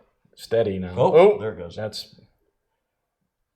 just a little constipated. I got it freed up. There you go. So you can see I barely used what's in that tube. There's plenty left over. Now, so some people that will apply the cooler on top of that. Some people will paint like an X or a plus, or they'll put 5 dots like a die. I just like to put enough on there that I kind of eyeball it, and I'm going to finger paint. And the reason I do this is I want to make sure that I have 100% coverage on the entire heat spreader to ensure even heat distribution across the entire surface. Now, there are people on the internet, just crazy people who don't understand thermodynamics and engineering, who will talk about tiny little air bubbles, and they'll demonstrate it by using a piece of glass and pushing it down. But a piece of glass, first of all, glass is a porous material, and secondly, there's a certain amount of applied pressure that has to go on to the heat sink, which is the engineers specify that the cooler manufacturers have to obey that, or their cooler won't work. And furthermore, when this chip heats up, and they do get hot, as we'll see later, this becomes more viscous and fluid. And so any air bubbles, they can move in, they can move out. It's not an airtight system, which is just a stupid thing to be worried about because it doesn't really exist or make a difference in real life. But if it helps, if you're just one of these people obsessed with air bubbles, then you can just do this to it and make it all tacky. Get a nice little close-up of that. Get right up in there, Mitch. And what that's going to do is that's going to create little hills and mounds that when we push that heatsink down, they're going to spread out. Now, look at my glove. That's messy stuff and it's hard to get off. So you can just flip the glove inside of itself and throw it away. Easy cleanup. No mess, no fuss, no angry wife.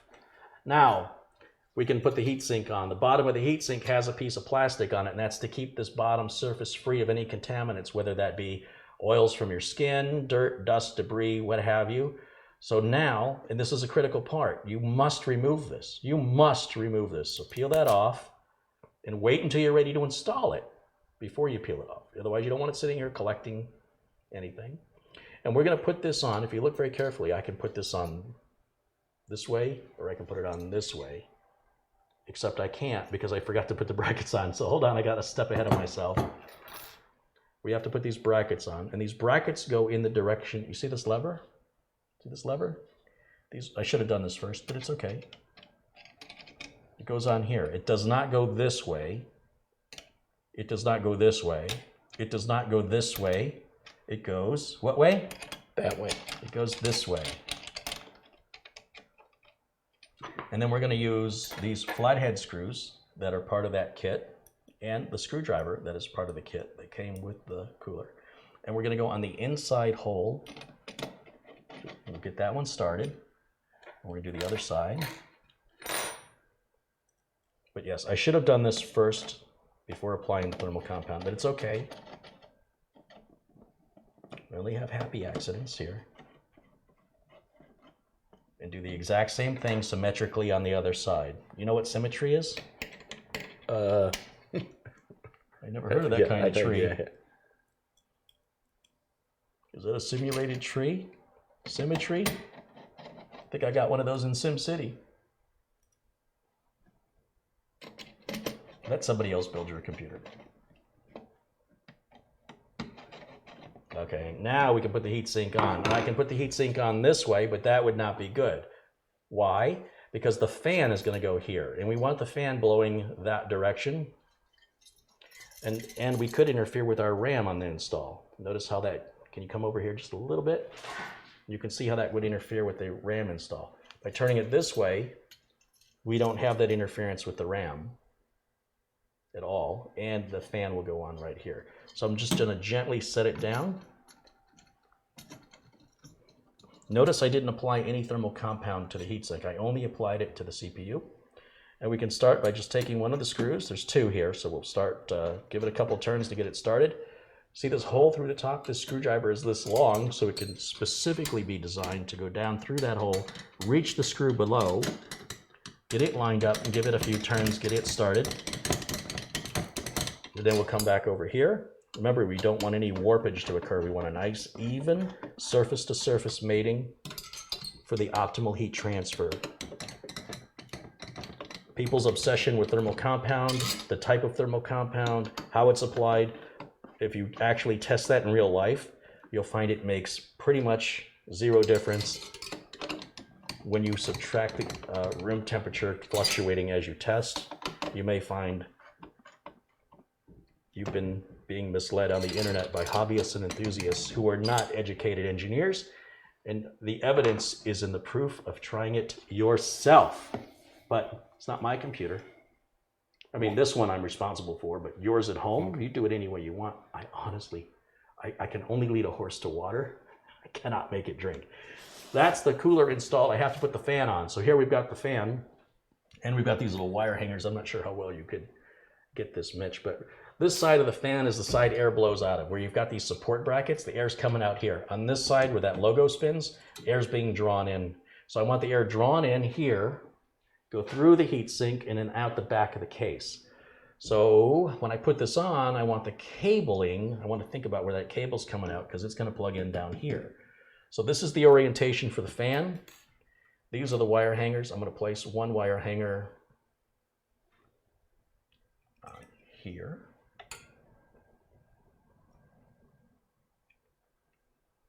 And the other one on the other side.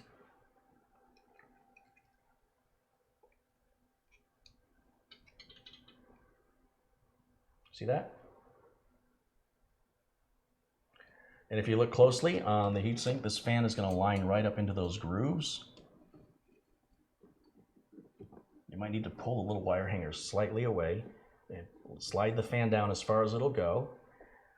And if you watch very carefully on this wire hanger, I'm going to pull it and it'll slide right into that groove. And holding on, don't let go of the other side now. Come around the other side. I'm going to pull and let it go. And then here, we can remove this wire tie. And I will get a nylon zip tie in just a minute. And where, do you see it says CPU fan right here? It's a slightly different color. And this connector is a 4-pin connector, and it's got little grooves on it. See those grooves? And those grooves are going to hug the tab that's on one side of this connector that ensures it only goes on in one direction. You cannot get it wrong unless you get it wrong. And that installs the CPU, our storage, our cooler, our thermal compound. All that remains is the RAM. Now you'll notice 2 RAM sockets are one color and 2 RAM sockets are the other, and they're separated. You were to use one set or the other. On this motherboard, it actually doesn't matter. Some boards it does. This board, you just need to use either these 2 or these 2. These 2, this one, and this one, or this one and the end one. I like to keep the RAM a bit away from the CPU to get it away from the heat. Your motherboard manual will also tell you, but if you're using this exact motherboard, then this is exactly how you should do it, unless you do it the other way, which is also just fine. Really intimidating process, right? So here we've got the CORSAIR Vengeance RAM, and I don't know why, but they like to put this sticker over their RAM. There's metal heat shields on here, or heat spreaders. You can hold the RAM anywhere by the heat spreader. Avoid touching the gold fingers. And if you want to, you can take this plastic cover, because again, anything can be scratched as long as it's not the company logo. It seems to be universal in manufacturing in 2019. We'll look back on this and go, what a waste of resources. We were such idiots back then. And then put the RAM into the track. Again, I'm going to use the gray slots. Slide the RAM into the track. It only goes in one direction. It does have a key or a slot that lines up with a notch, so you cannot install it the other way around. Once it's seated correctly, use your thumbs and push down on one side and then the other side. and repeat the process with the remaining module in the remaining same color socket. If your sockets are all the same color, skip one and use the next one.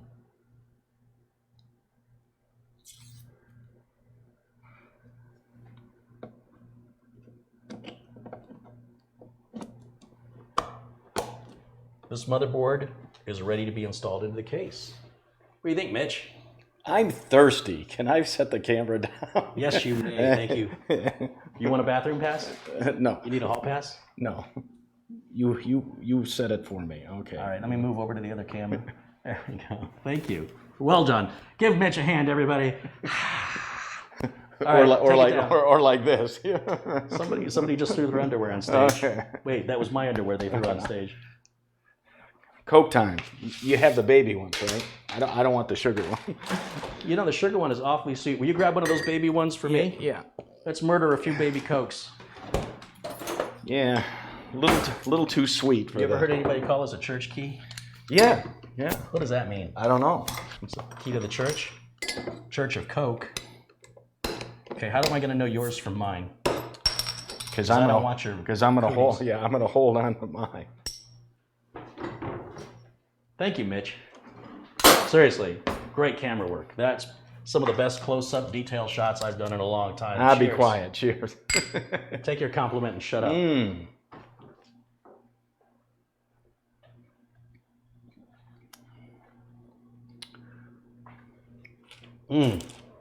That's so much better than the Mexican Coke. I'm sorry. I know it's politically incorrect to say that. I'm supposed to like real sugar, but I have been so used to high fructose corn syrup. And because I'm a good Conditioned. I'm a good assistant. Zip tie. Mm. Zip tie. What else do I need? Wire cutters. Right on. Are these wire cutters? They are, in fact, wire cutters. These are available at Amazon. This is where I buy my tools. They sell for about $6 or $7. You can even use them to clip your nails. They're really good. Please, I just ate. Okay, yeah. I better stand back. All right. My eye! Yeah. No, they're really, I mean, you can get real detailed with your great manicure. You want me to do your toes? No thanks. And I gave you your toe in a take-home bag last time. I don't know what the big deal is. It's not like I kept it. okay. All right, I'll just do this wire tie real quick. So what I do, it's just easier to cable manage this one wire right now than to wait until after it's in the case. And I'm going to pretty much keep it, it was already sort of pre-formed, you know, from how it was before. And I need another one of these. Could you give me another wire tie? I'm going to use 2 just to keep it clean. They can't really see what you're doing, but that's okay. Yeah, well, they'll see when I'm done. Yeah. It's more or less pretty basic stuff here. And it's the same I do on every build, except I screwed up. I screwed up. Need another one? I do. What I like to do is I like to have the cable, so this is how the manufacturer sent it. I don't like the cable folded in on itself. I like to Stack it. stack it, exactly. Yeah. And the way the manufacturer sent it, they stacked, it just wasn't, it was bothering my OCD. Or my CDO, if you alphabetize that. If you're dyslexic. If you're dyslexic. It sounds like you.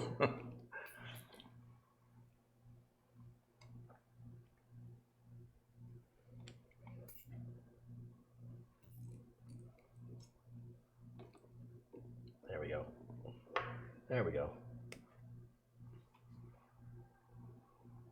Cut those pigtails off. And then this can go right back on that same connector. Once again, you can only go on one way.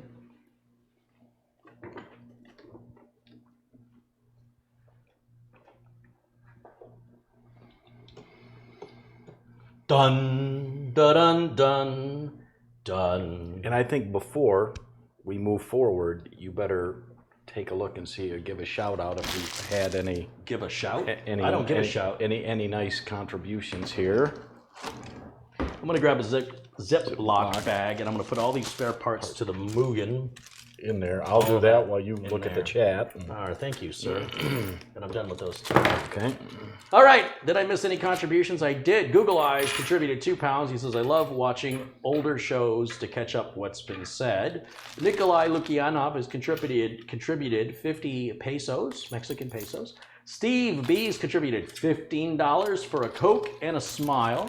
I learned to build PCs from you. Thank you. That buys me a lot of Coke, actually. Yeah. $15 to get me about 18 of these little bottles. Woohoo! Pat DeMarco, oh, I'm sorry, I skipped one. Sterling has contributed $2. He says, I strive for epic hair like Mitch's. That's a wig. Okay, so, yeah, no, don't tell. What's your plans for your hair? I'm going to cut it. Oh! But when I get back from Vietnam, if I get back from Vietnam and Thailand. All right, okay. Goldilocks. Pat DeMarco contributed, oh, I already did Pat DeMarco. He says, want to wish his wife a happy 11th anniversary. That's worth a second shout out.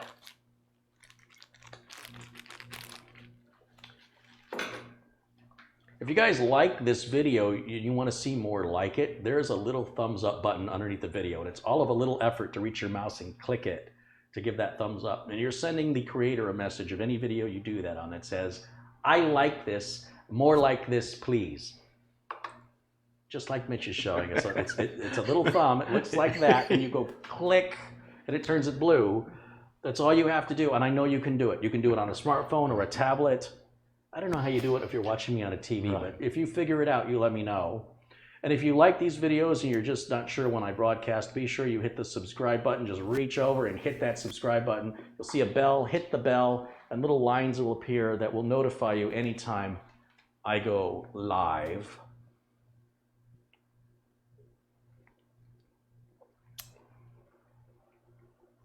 JV2 says, I donated something through PayPal, Carey. Thank you, JV2. I appreciate your contribution. Carey, can you please ask Mitch for me if he's ever done the Edinburgh Fringe? No, I have not. I don't know what that is. But for anybody in the Phoenix area, I think on Tuesday, May 14th, I'll be doing stand-up comedy at a place called Rick Bronson's. Is that what you call it? House of Comedy. Leave me alone. It's a comedy contest. Funniest person in the Valley with a day job, and so I will be competing. I thought you said you were retired. I am, but I will be competing with other.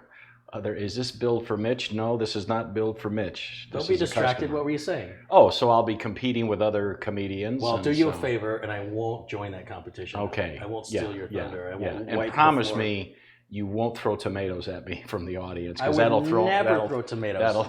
That's so inefficient. I like to grab a bottle of ketchup and just smack it with a hammer Gallagher style. I find that's much more effective. Right. But the stagehands, they don't let me in anymore, so you got nothing to worry about. Is Mitch in Spinal Tap? No, Mitch is in Wayne's World. Party on, Wayne. Party on, Garth. So. Mitch is also the scientist in Independence Day. Yeah, I'm the scientist in the movie. Look up. I'm not the science guy from the movie Independence Day. He's not Jeff Goldblum, but he's Brent Spiner. Yeah. Brent Spiner. You are Brent Spiner, aren't you? Yeah. Yeah. I think he is. Now, what did we do with the screws to mount the board? Did I put this? No, they're right there? Yeah. Okay. We moved everything we're not using has been moved to the back specifically for this reason. It makes everything easier to keep your work area nice and clean and move away items that you won't want to actually knock over or, I don't know, have to just dig through to find something. We knew we weren't going to use any of those parts, or like the video card, that doesn't come till much later. Yeah. So let's get it out of the way for now. Paul Newman says, Mitch and Carey should do a stand-up comedy together. This is our stand-up comedy together. Because Carey's about as funny as a cry for help, but I mean, I beg to differ, and I beg for laughter. Yeah. This is what our stand-up comedy looks like, by the way. Yeah. By the way, which one of us is standing up? Yeah. I'm on a box. All right. No, you're... That's the same thing. I'm on the box. Yeah. And I still can't. Okay. How's the air up there? Yeah. Well, we're going to need... a little lightheaded? A little, yeah. But that's because I'm a blonde. Okay. So you have more fun? Yeah. Yeah. I don't believe it. Are we... we'll have to switch to the little camera to do the actual motherboard install. Yeah, but I kind of need a break for a minute. Yeah. Kind of coming down off my... Quiet. Oh! Near the mic. Ooh. Wait a minute.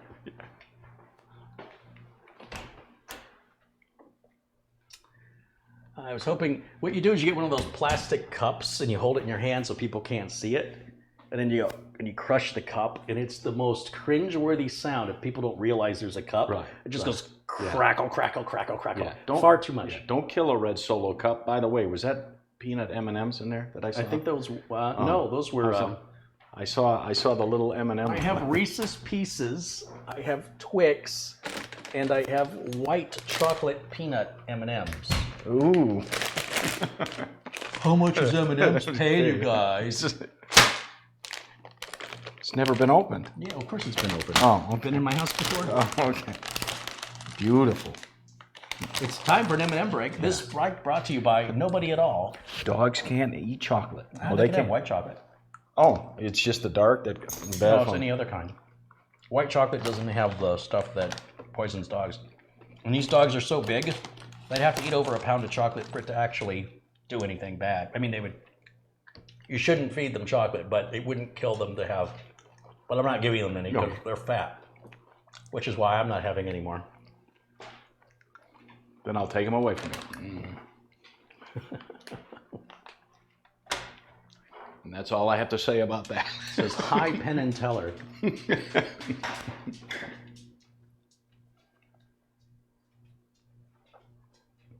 Ian White has contributed 10 Canadian dollars. Thank you, Ian. So realistically, Carey, I mean, based on all your videos and whatever, someone in theory can build a computer in about 3 hours. Now, again, you want them to, if it's your first build, you want to be careful and enjoy it. Take your time. But this isn't an all-day thing like it used to be. Well, it depends which components you select. If you buy components like what you see me buy here, it really snaps together like adult Legos. It really does. It's not as intimidating.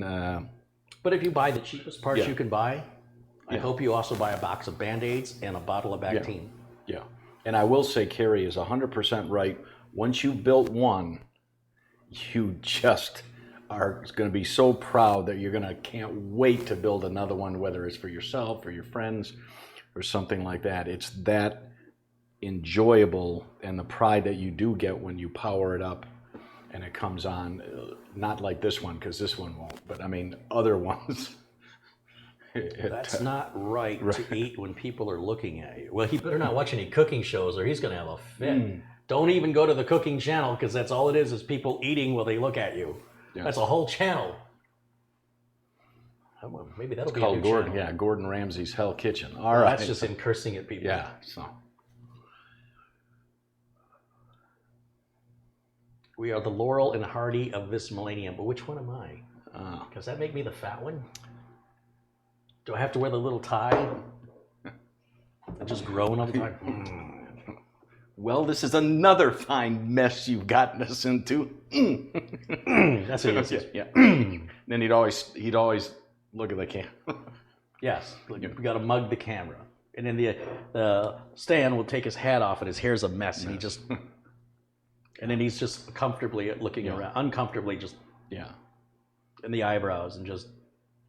Good movie, by the way. There's a movie plug. Stan and Ollie with John C. Reilly and what's the other guy's name? Steve Coogan. Steve Coogan. Steve Coogan is very well known in England. Very well known.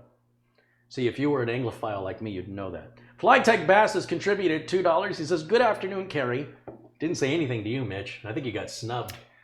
Yeah. Well, thank you, Flytech Bass. I know where your loyalty lies. You will be noted during the Armageddon. Christopher Turner says, "Hello, everybody." Boy, I'm getting a lot of Carey stuff in here. It's like you don't even exist. How do you like it? Man. I'm going to start my own channel, so put that in your pipe and smoke. How do you put a channel in a pipe and smoke? Is that the new fentanyl? What is that? YouTube it all? Carey and Mitch, the new Ralph Crampton and Ed Norton from the Honeymooners.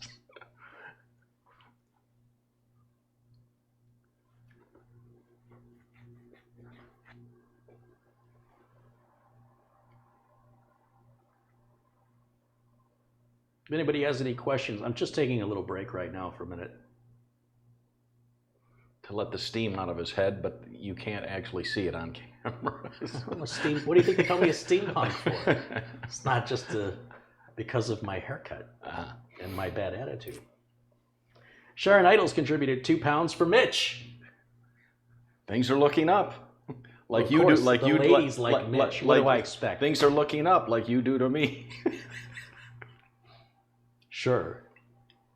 Mitch gets the attention of the women, and I'm just here as like some pathetic wingman going, "Excuse me, my lady. Sanctuary.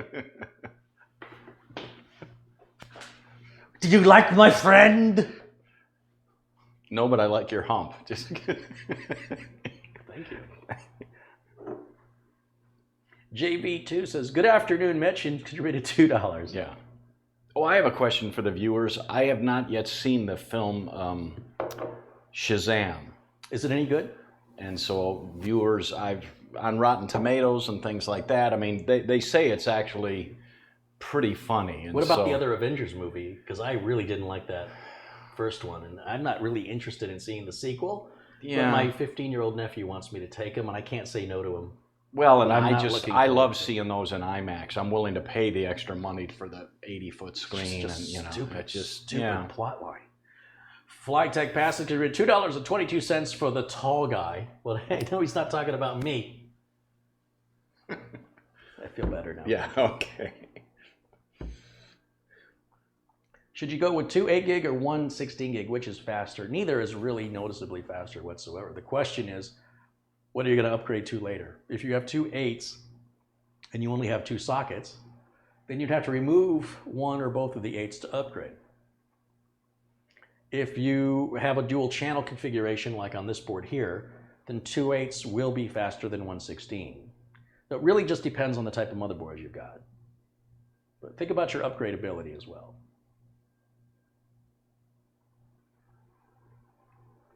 Martin says I should keep my day job. Was that a compliment or an insult?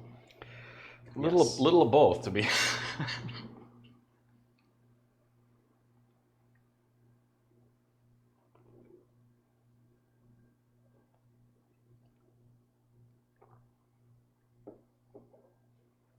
So if anybody has any questions so far in this build, I'd be certainly more than happy to ask Mitch on your behalf. The new Avengers movie, it isn't out yet. It comes out next week. I thought it was already out. I thought April 26th. Yeah, you guys are probably right. April 26th, yeah. I'm just sitting in a kitchen as the world goes by me. Avengers Endgame release April 26th, you're right. Okay. The all-knowing, the all-seeing.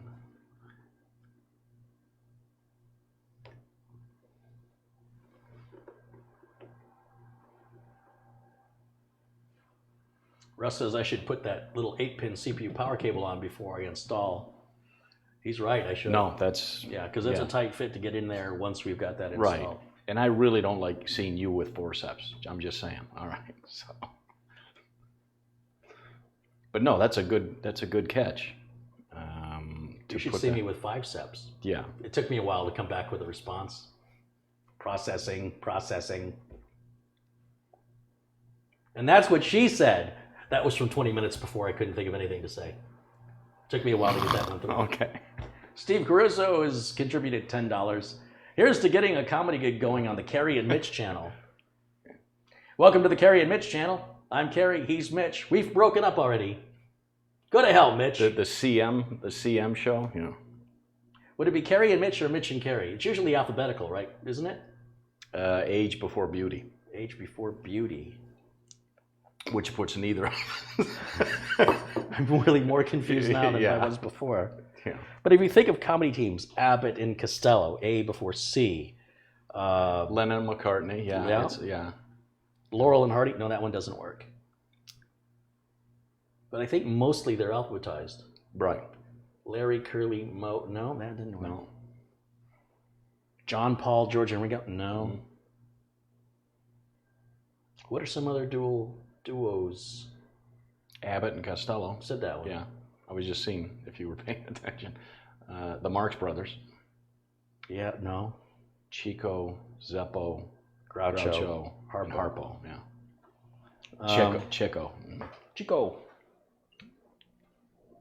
Snap, crackle, and pop. That's what they said in there. Yeah, Manny, Mo, and Jack. Yeah, okay. Nobody knows that one. Oh, sorry. That's a Los Angeles reference.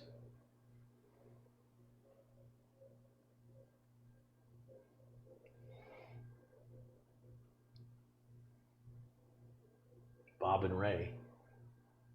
Okay. It's alphabetized. Yeah. So, yeah, we wouldn't do Carey and Mitch for any other reason. Not that it has anything to do with my very, very delicate ego complex. Yeah. Just because it's my OCD likes the alphabet, like C before M. But the Mitch and Carey, it so rolls off the tongue. It does. It sounds like I'm a Mitch and Carey. Yeah. Yeah. Cheech and Chong. Cheech and Chong. Yeah. That's alphabetized. Amos and Andy. That's alphabetized. Both A's. Alcoholics Anonymous. Martin and Lewis. Oh, that one goes backwards. Dean and Jerry. Nobody ever said Dean and Jerry. No. So. They said Tom and Jerry, and that one doesn't work either. Simon and Garfunkel. Yeah, that one's backwards, but you know, Hall & Oates doesn't. That one's Hall & Oates is. Yeah. And it does sound like somebody is hauling oats. Yeah. Jake and Elwood. Ralph and nobody ever said Ralph and Norton. Bonnie and Clyde. I'm not sure that's the example I was going for. Yeah. Is he casting aspersions that I have to be Bonnie because I've got the hair? Yeah, because I have the hair. Hold on, what's an aspersion? Beavis and Butthead. Hold on, what is an aspersion? Now I'm serious. I don't know what that is. Aspersion. Casting. Sounds like an aberration. Webster's defines an aspersion as an attack on the reputation or integrity of someone or something. Ooh. Yeah, two college degrees. I'm going to try and use that word tomorrow as often as I can. Big words. Use one every day. Doctor said something funny that I can't think of at the moment. It's this time of year where we get these little tiny gnats. And it drives me crazy. They're so small they can get through the screens on the windows. And my wife likes plants, and the little gnats like plants. And it makes me want to get rid of the plants. Sonny and Cher. Yeah, that one doesn't work alphabetically. Frick and Frack. Okay. Beavis and Butthead. Mitch can be Bonnie. Yeah. Hey, Beavis. You want to see something cool? I have been to the top of the mountain, and it was good. Ren and Stimpy. Okay, so. Whoa, Beavis. Yeah. I don't know. I think I do a pretty good job. I don't care what you think. Buckner and Garcia. Skipper and Gilligan. Okay, so. Does anybody remember Buckner and Garcia? No, that really. Pac-Man fever. That really dates you. Well, it was a good date. I did get lucky. We better get back to work so we don't lose any more viewers. Yeah, I guess. Yeah. Pinky and the Brain. Do you know what I wanted? Pinky, are you thinking what I'm thinking? Well, I think so, Brain. But where am I going to find a duck and a rubber hose at this hour? No? No, nothing. No? Crickets? All right. My crickets have restless leg syndrome. Flytech Bass. Carey is 50 and Mitch is only 29. Mitch has had a rough life. Yeah, I wish I was. No, I'm older. I'm older than Carey. Oh man, is he older than me? A lot. He's got like a foot in the grave. Yeah. Don't tell him my age now. All right. Mitch is so old.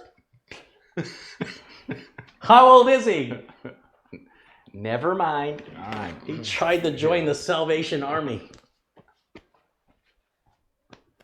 No? No. Mitch is so old he writes his age in Roman numerals. Nothing? No? Chop them in half and you can count the rings. Okay. I can't count that out. Yeah. Mitch is so old. Not that. Okay. Let's see here. I moved the thing with the thing. Let's see. No, wait a minute. I'm not ready yet. Oh.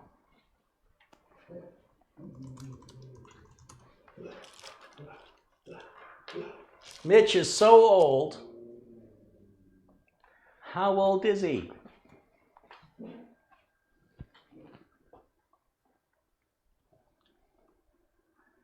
When he walks into an antique shop, he says, "What's new?" Hardy, har har. Mitch is so old. How old is he? Hold on, I gotta Google some old jokes. Mitch was so old, he was an early investor in Apple. Oh, not the computer company, the fruit.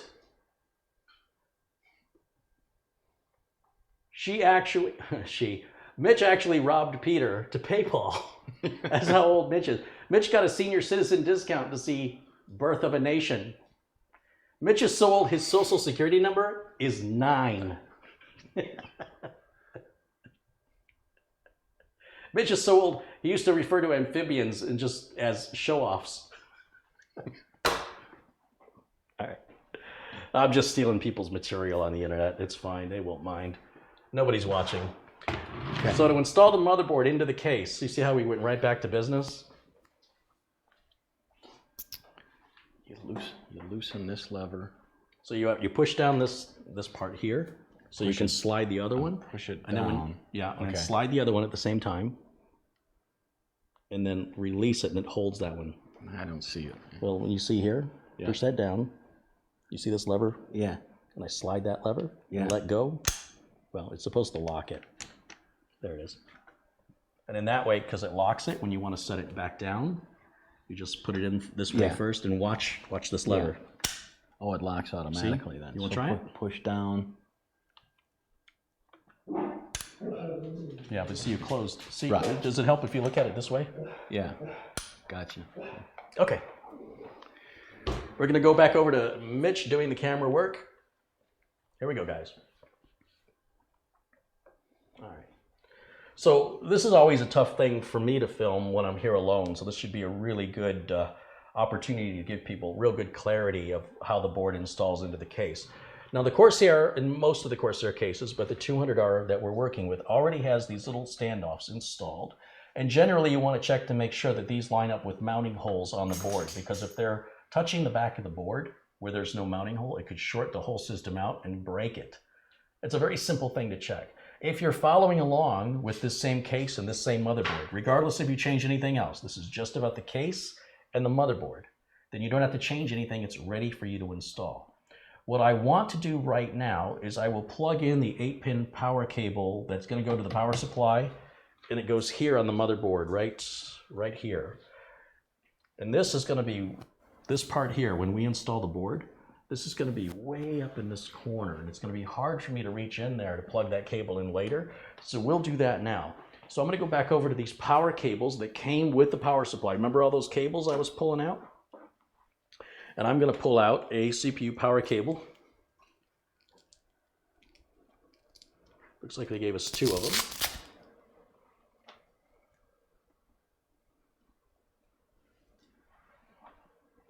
And all I want to do is take the part here of this cable that's labeled CPU on one side. Is that focusing?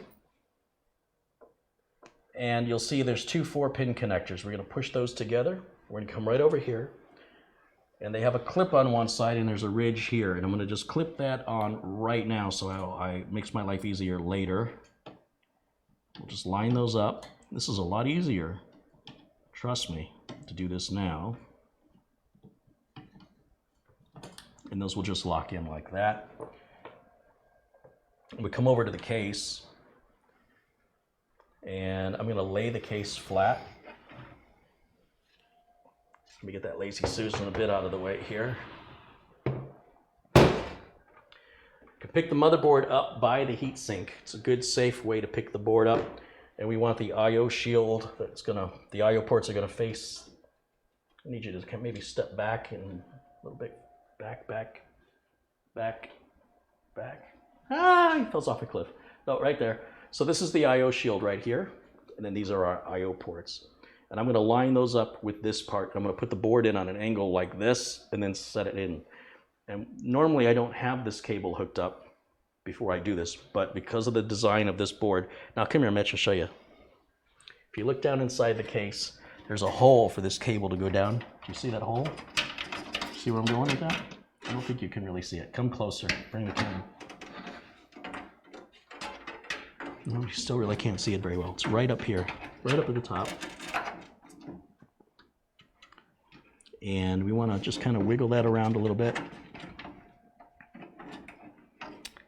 This requires a third hand, I think, so I'm not quite sure how I'm going to do this. I'll set this and move it, and I just want to bring this cable down in this hole. And it is a tight fit. You do sometimes have to jiggle and wiggle and finesse and caress. There it is. And that's all I have to do. Now I can pick the board up, bring it in. Like I said, verify that the standoffs line up with the motherboard holes. The biggest fear that I have for my customers building, or my viewers building a system for the first time, no, I need you to, don't get down there yet, are these holes in the motherboard.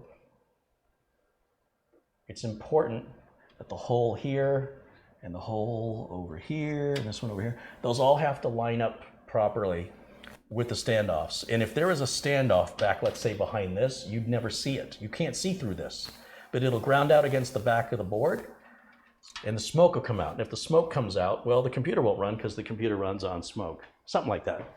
I just realized this particular board has an extra mounting hole that the case does not support. Gigabyte's the only company I know that does this. You don't have to put anything in there. You see, it's okay if it's the other way around. If you've got a mounting hole on the board without a standoff, that's better than having a standoff without a mounting hole. You understand? Because what we're worried about is a grounding situation where metal's touching metal.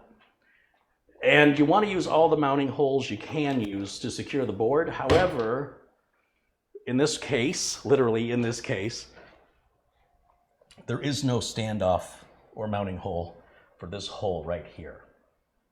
So I would have to leave that hole empty. But these that line up 1, 2, and 3, and these line up 1, 2, and 3, and these three here, 1, 2, and 3, they're too far away to use.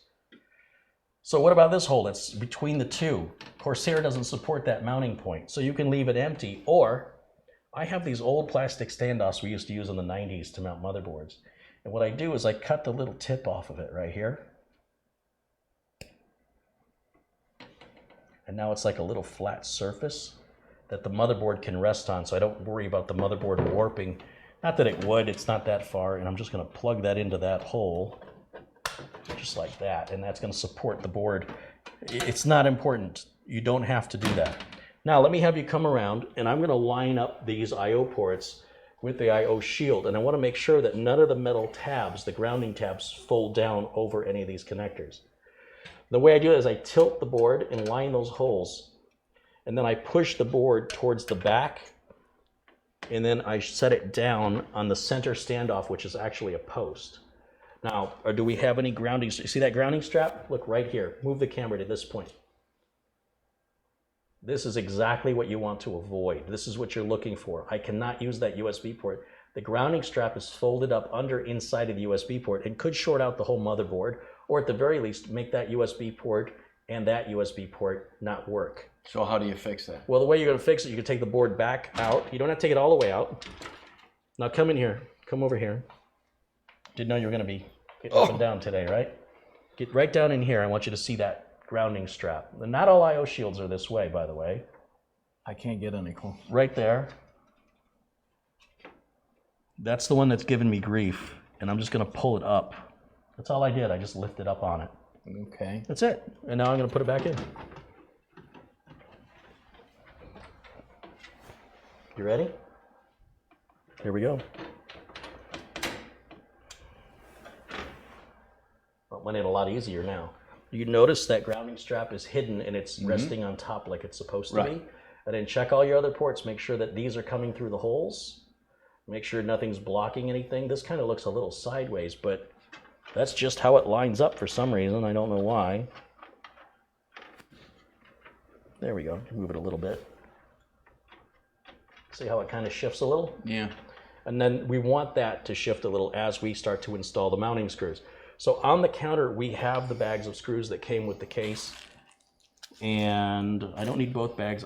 One of these has a fine thread screw, and this one is a coarse thread. And we're going to use 5 screws. There are 7 mounting holes. This one here has a little metal post that's holding the board for us, so we can't put a screw there. And this one, as I already mentioned, there's no position in the case for it. That's a plastic standoff, and that leaves 2, 1, and 2 at top. That's a total of 5. So in this bag of coarse threaded screws, I'm going to remove 5 of those. Can you count that high? 1, 5. I can spell Mitch. Okay. M-I-T-Ch.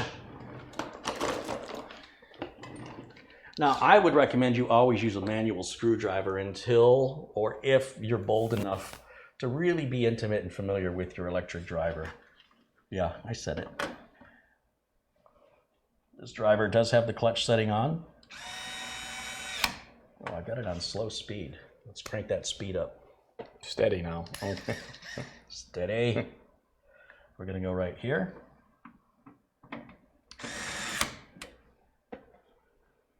One in the middle is right in here. Do you see it? Yeah, I can now. And then there's just 2 left. This one is the hard one to get to. This one right down in here. See this one way down here. I think I can. It's right next to that connector. Okay. And I don't even know that this driver is going to reach it without a tool. Oh, I got it. And then finally, right over the RAM, right here. Can you see that? Yeah. We have now mounted the board. We're done. We can pick the case back up. We'll put it back up onto the Lazy Susan, and we can show everybody at home what that looks like by, well, go ahead. Show it off. Flaunt it, Mitch. Flaunt it. Hey, keep your pants up. Yeah, okay. How many times I got to tell you that? Is anyone else getting a little dizzy? You're welcome. Okay. Well, I'll set the camera down. And we can go back to main, correct? Hey, they're the ones who wanted the close-ups. So they got to pick which thing they want. Hold on, I can't go back to main yet. Okay. Just gonna make Mitch stand there for a minute. Steady. Hey, now I look normal size. That's good. Okay. More short jokes. All right, we're good. You can set that down. Thank you. Well done, Mitch. It's like you said, you put it in that. Oh yeah, here it is. So you put it in there first. Yeah. Mm-hmm. He's figuring out how the camera goes back on the tripod. Well done. How are we on battery on this? I've been leaving it on the whole time. 4 years of film school, and what do I know? Okay, so. Well, but that wasn't operating the camera. That was operating 4 years. The other side of the camera, right? 6 years of film school. All right. So we've got the front port umbilicals to hook up. We still have the CPU power cable there. I'm done with this driver and these cutters for right now. We'll come back to that stuff a bit later. But again, just really like to keep my work area clean. Please move the motherboard away, the box. You put it on the stove, put it anywhere, you get out of here. In fact, do me a favor, you take all these screws and just put them all in that motherboard box for me. Thank you. Can I put them in the Ziploc? No, I just want them in the motherboard box for right now because we're not done with them yet. So I'm going to remove the wire tie on these front board umbilicals. The front board umbilicals are controlling or providing access to the front USB, headphone and microphone jack, reset, power switch, power LED, hard drive LED. And you want to remove all wire ties from the case regardless and replace these wire ties with nylon zip ties for safety. I want to feed all these back through here.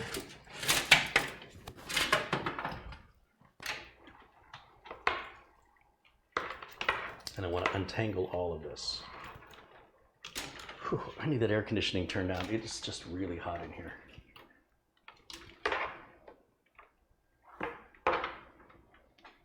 Bob says Mitch is a good homie. Homie, don't play that. Now does this board come with one of those thingies? You know, the thingy that you plug in all the thingies. Mm-hmm. It's in the So box. it's in the box. Yeah. What is that doodad called? On the Gigabyte boards, it's called a G connector, and on the SUSE boards, it's called a Q connector. Ah. Well, at least we can agree it's a connector.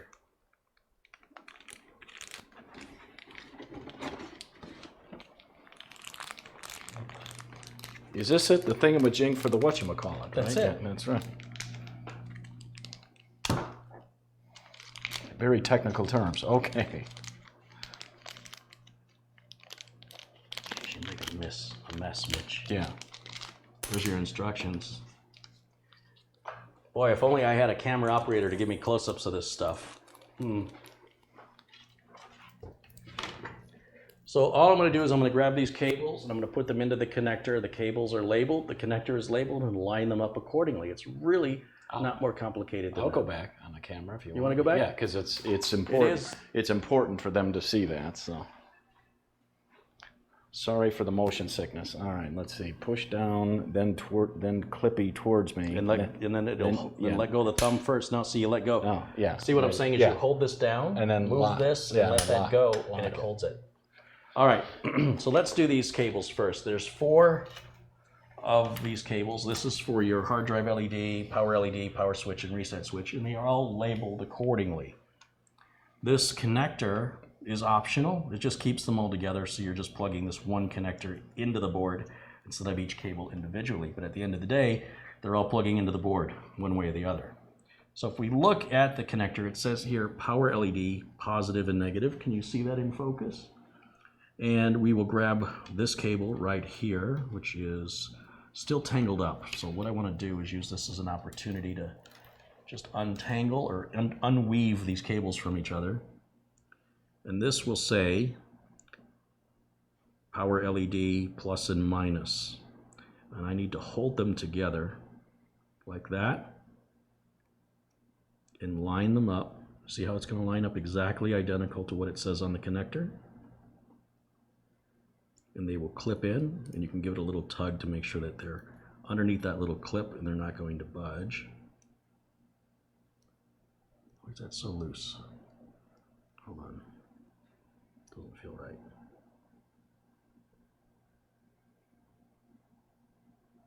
That actually looks like it's wrong. Does that say negative is at the edge? Or do I need my glasses? You think? I need my glasses. Because it should be the positive at the edge, or they misprinted it. Well, go get your glasses. My glasses. Let me get my glasses. Glasses. Yeah, that's wrong. Oh, mislabeled? That's mislabeled. Positive always goes to the edge. Oh, no. I see what the problem is. I'm using the wrong power LED. There's 2 power LEDs. There's one, you see how wide that is? Mm-hmm. That's a 3-pin power LED. In fact, that's why that's separated. Okay. On the other side, it says power LED, and it is labeled properly if you use the right connector, the right side. Some motherboards, back in the day, I really don't see that much, but they have a power LED that's spaced with a center pin, and others don't. And this accommodates either one, and since that's provided by the case, the motherboard manufacturer has no control. So they give you the option to do either way. So with those clips facing out, we'll install this positive to positive. That's not positive to positive. Remember, positive is going to go towards the edge. That's the minus sign. Just checking. Positive to positive. Okay. Are you positive? Yeah, I'm positive. Positive to positive. And we're going to slide that in. You do have to kind of hold these together. It's only the power switch that's separated the positive and negative. This is the one that's kind of a pain in the butt. And it should lock in and hold it. Next to it is the power switch, PW, because of course PW stands for power switch, not PS, PW. So we find the cable that says power SW, which makes more sense, right? And there is no negative or positive on a switch. So you can line up positive and negative if you want to, or don't if you don't. I like to keep the words facing out on this connector, so when I'm working on it later, I know what it is. And I'm going to slide it right next to the power LED and lock it in. Then we're going to flip the connector over to the other side and go right above those same 2 cables with the hard drive LED and the reset switch. Hard drive LED is directly under the power LED, positive is directly under positive, negative is under negative. Again, the reset switch has no positive or negative, even though it's labeled. It really makes no difference. And what I've got here is which one? Hard drive LED. How do you know which side of this is positive or negative? If you look very closely, there's a small triangle. Do you see it? It's right there. That's your positive side. So that little triangle, which is right there, has got to face the edge. Hold on, I've lost, where am I? So we're going here. So that little positive cable has to be towards me, which means that's away from me. Now it's towards me. And I will plug that in directly above.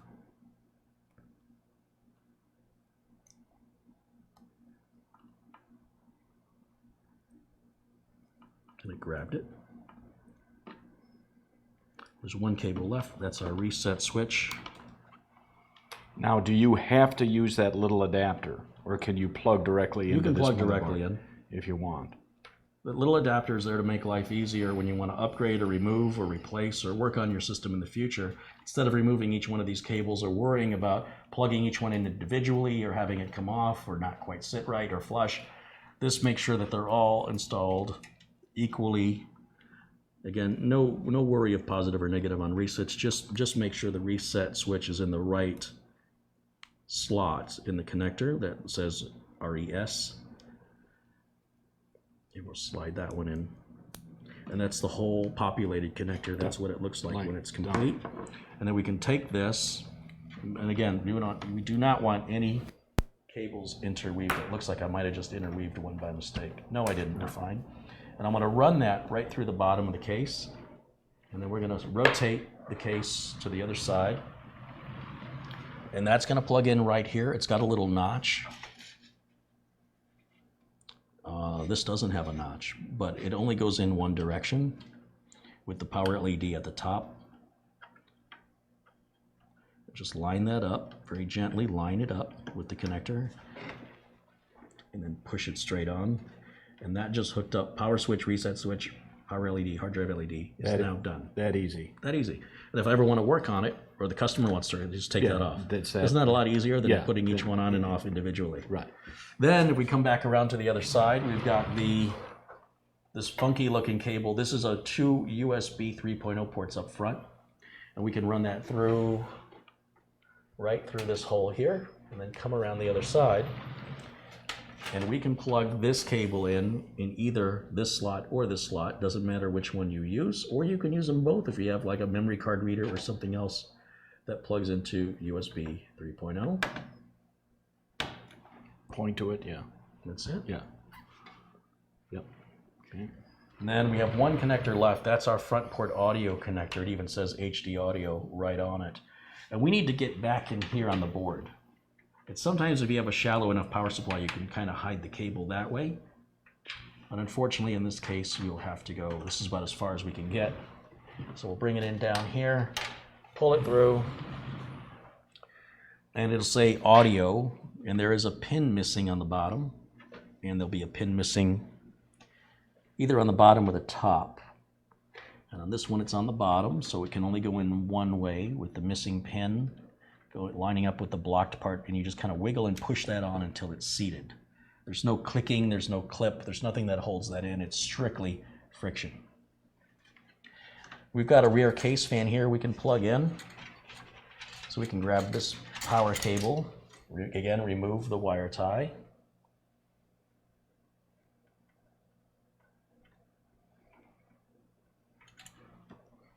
And if we look on the board, there is a very small fan connector way up in the corner that's going to require some forceps for me to get to, because, bitch, you wanted me to use forceps. I heard you say, I love it when Carey gets his forceps.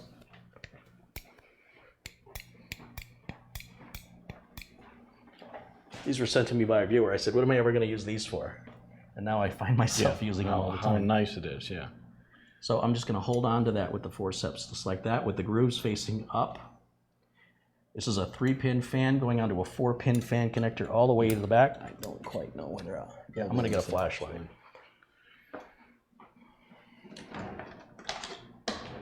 it's even difficult for us to see it. So you can imagine the folks at home.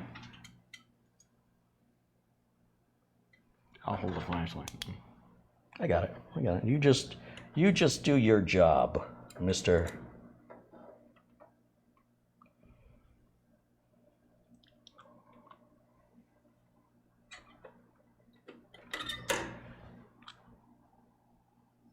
Am I on the right side? It went on way too easy. Yeah, so I've got that offset by 1 pin. Surprised it even went on at all.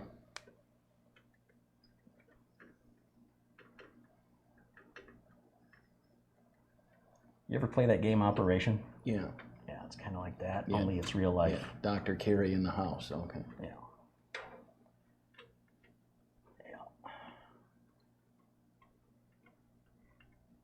Really don't want you to tell people we played doctor together. Yeah.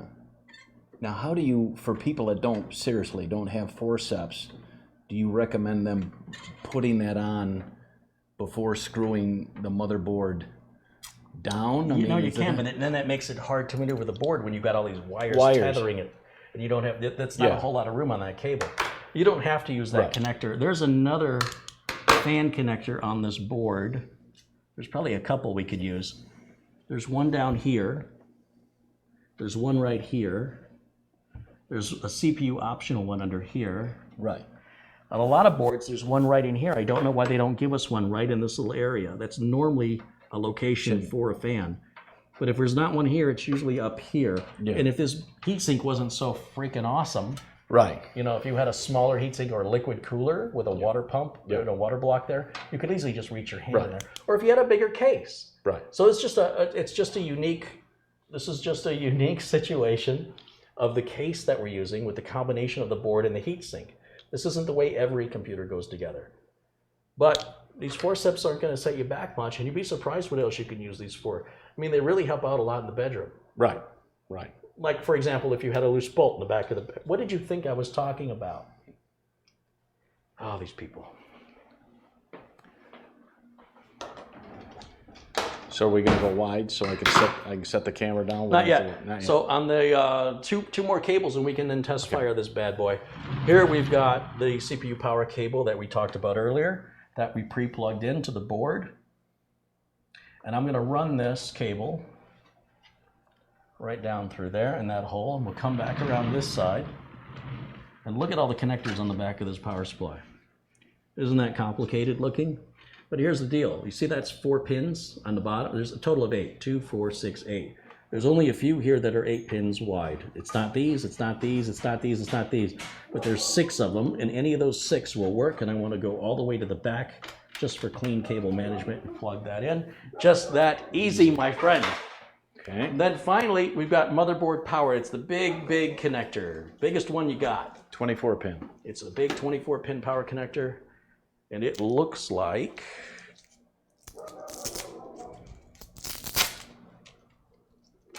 this. And you'll see it's split on one side. That's the side that goes to the back of the power supply. This is the side that goes onto the motherboard. Doesn't matter which end you start with. I'm going to plug onto the motherboard first. We're going to go right here under this connector. It only goes on one direction. There's a clip on one side. Clip always goes towards the edge. You will hear it click. Then, just to keep the cable management pretty, look, I can just plug it right in. That looks ugly. So I'm going to run back through the nearest hole to hide the cable as much as possible. We'll push it out through the back. When we come back around through the back, we then bring it back in through the bottom. This is where the lazy Susan really helps out a lot. And now there's only one connector on the back of the power supply that's that size, and one connector on the back of the power supply that size. And they're right by each other. One is right here.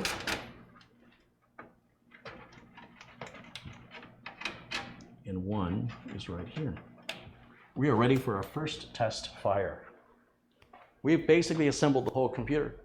We do not have the graphics card installed yet. But we're going to test fire it with the onboard video. Trying to figure out what Jimmy's barking about. He's awfully excited. We got any visitors, Jimmy? Because your brother is asleep. Or is he dead? Are you dead? No, just asleep. He's going to poke you with a stick to check, Lyle, but I can see your sideways fisheye. He's giving me the fisheye. Okay. Guys. Look, I don't have a monitor. I don't have a monitor. Do you see a monitor? I don't have a monitor. Oh, there's Lyle back there in that picture. Look at my messy living room. Anyway, can I use your monitor? Do you mind? We've got 1,099 monitors I can hook up to right now. Here's what I'm going to do. I'm going to grab my HDMI cable from my video capture card right here. And I'm going to plug it in. Redwood, come here. I'm going to plug that into the HDMI port built onto the motherboard. Right there. Now that HDMI port actually is being powered by or provided by the CPU. It has a little graphics card built into it. Not all CPUs do. Most of the Intel ones do. Not all of them, most of them. And it will say when you buy the CPU if it hasn't. And it's fine if you're doing office work, browsing the web, sending email. Not good for gaming unless your idea of gaming is Minecraft and solid. Minecraft? Minesweeper? What is Minesweeper? Solitaire. Solitaire is not really what we call gaming. Anyway, I also need to give it a keyboard and a mouse. I know you asked me about that earlier, and I've got one right back here we can use.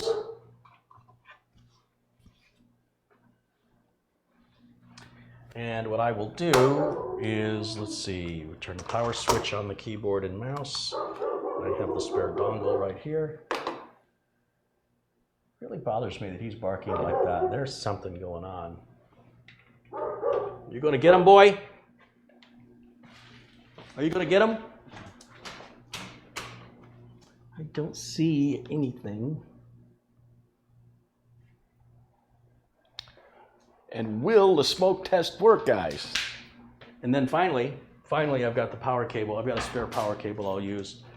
And we're just gonna plug that into the wall and then into the back of the power supply. Make sure the power supply switch, you look back here, Mitch, you see that power supply switch? It is in the off position. If anything is short-circuited, I don't want to electrocute myself or get a big spark. So then we'll plug it in and then flip the on. And if there's any sparks, I can flip it right back off, right? If there's an emergency. Not that there ever is, but. Now can I set the camera down? No. You only have 4 more hours to go, Mitch. All right. Yeah, you can set that down. Thank you. We're going to go back over to the main camera. Actually, I'm going to go over to this camera. You see me up here? And where it says no signal, that means it's not getting a signal from here. That's your monitor. So, Mitch, you want to do me a favor? Hit that power switch and let's see if it works. Do the honors, my friend. Here we go.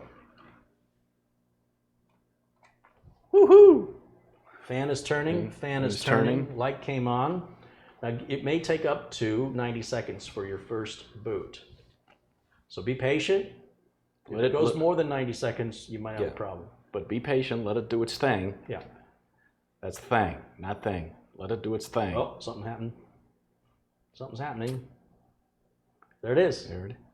That tells us everything we've done so far is working. Is correct. We have no bootable device installed at this time. That means no Windows. We can install Windows now if we want to. You want to? Indubitably. It's another big word. I'm going to turn it off, take my USB installation media. I'm going to plug it to any USB port here in the back. I'll pick a blue one because the blue ones are faster. Turn it back on, and now the computer has nothing to boot to except that USB drive I just plugged in. So I shouldn't have to tell it what to boot to. It has no choice. It either boots to that flash drive or it boots to nothing. Which it's doing. And it's booting to the flash drive now. Via the circle. Woohoo! Yep. And thus begins our Windows 10 installation process. You guys have seen me do this many times before. Want to watch me do it again? Okay. All I have to do is grab the right mouse. Hello, hello, hello. So this USB port, I don't have it all the way in. There it is. Now I'll click next, install now. And this is how I always install Windows. Always install it the same. I say I do not have a product, even if I do have a product key. Yep. I tell it I don't. Now, if I do have a product key, it will automatically select the version of Windows that the product key has been assigned to. But I'm always installing Windows 10 Pro. Next. Agree to the end user license agreement.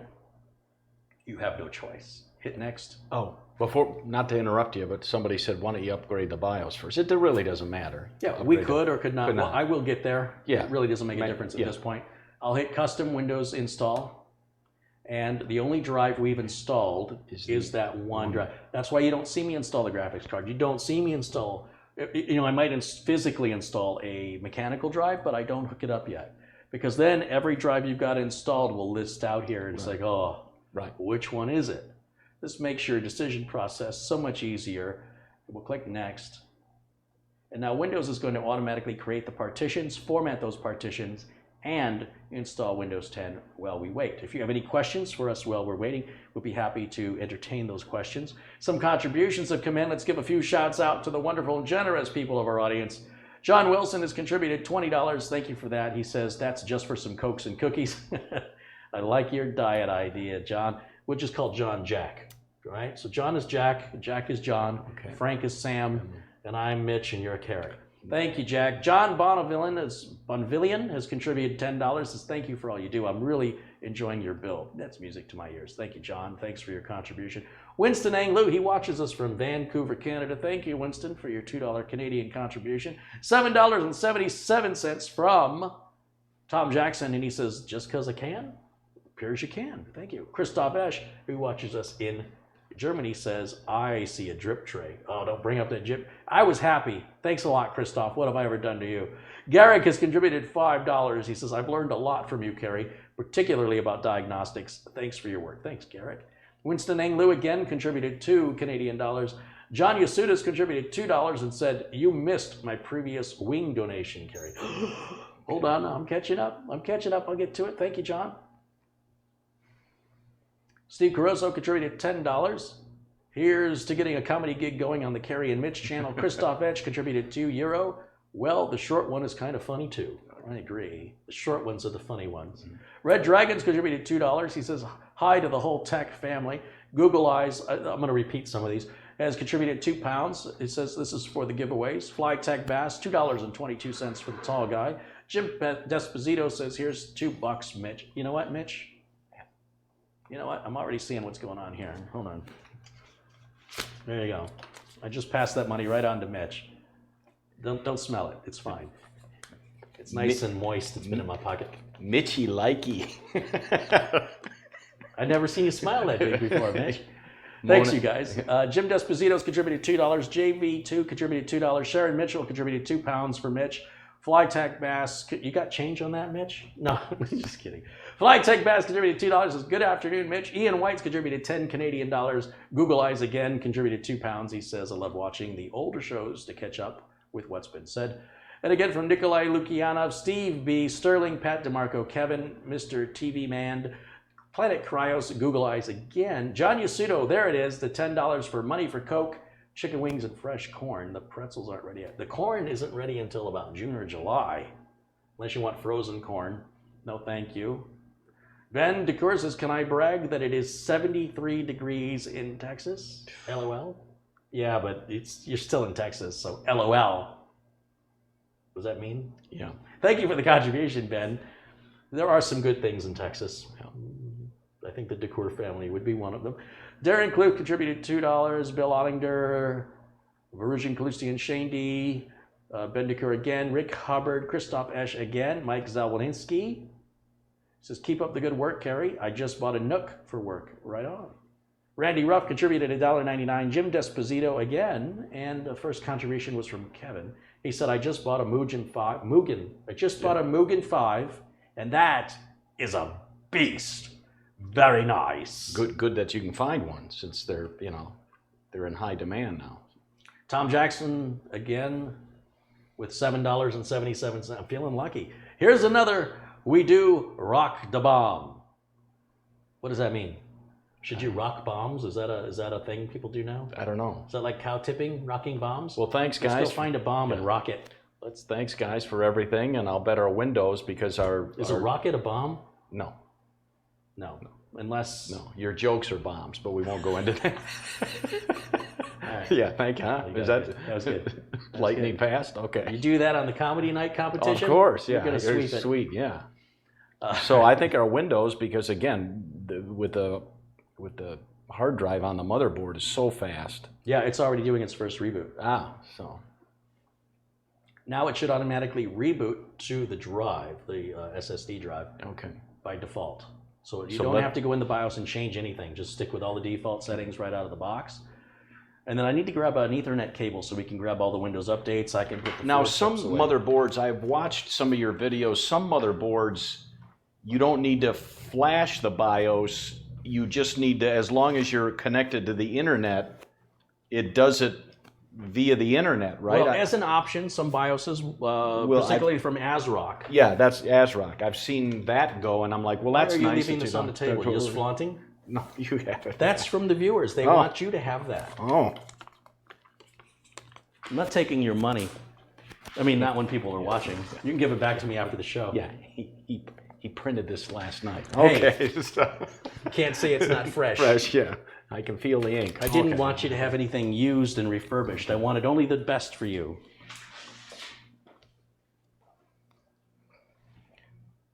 So now we're connecting to the glorious Cox It didn't sound right cable. at all. Yeah. All right. Yes, Cox Communications is my internet provider. Don't make anything out of it. My Freudian slip was showing. Yeah. Leave me I'll alone. tell you what, if you don't pay your bill, they cut your Cox off. Yeah. I'll give you that one. That one true. was witty, yeah. I wish I could tell you I wrote it, but most of my material is stolen. So, But at least I'm an honest thief. Buff. so this is still the initial. We're doing our first restart. Yeah, it's installing some stuff, configuring some stuff, just a lot of stuff. A lot of stuff's happening right now. I didn't get that. A lot of stuff. Okay. Just yeah, okay. listen. I would explain it to you, But it's stuff. All right. We got a big fan base watching here today. Donnie Seeger just contributed $2. He says, "Hello, Mitch and Carey, enjoying the build." Well, Donnie, you have very good taste. Marty UL just contributed $2. Thank you, Marty. Paul Newman says it's a nice 25 degrees here in Sydney. I'm pretty sure he means. Oh, Marty from Florida, right? Marty He lives in Florida. Wow, you're good. Yeah. Don't let the hair fool you. Okay. Pablo. Yeah, a cruise. All right. Are you in Florida, Pablo? It's a Jerky Boys thing. I won't finish it. At Carey Holzman, everything is better no, I think everything's bigger in Texas. Not better, bigger. That's not the same thing. Someone asked, did Corsair stop making the 200R? We can't verify, but it's still, you can still buy it. It's still available. So that's always a good sign that. Will you need a front case fan if you install the 1080 on that build? No, you will not, but this computer case, the 200R, includes a front case fan already. And anytime I install a discrete graphics card, I will hook up the front fan. But if the customer doesn't have a discrete graphics card and they're going to run on built-in video, I will not hook up that front fan because all it does is bring in dust. It doesn't really help anybody with anything. I mean, if it's your build, you can hook up what you want to hook up. This computer will run equally fine with or without that fan, but it doesn't hurt to have it. Yeah. So let's see, we're in the US, so we click yes. We have a US keyboard, we click yes. We want a secondary language. Skip. Would you call me? Skip, yeah.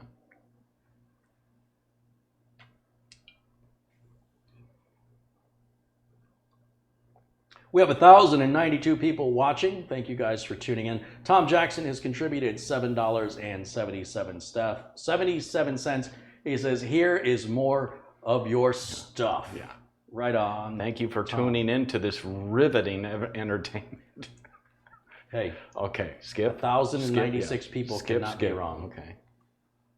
Set up for personal use. Next.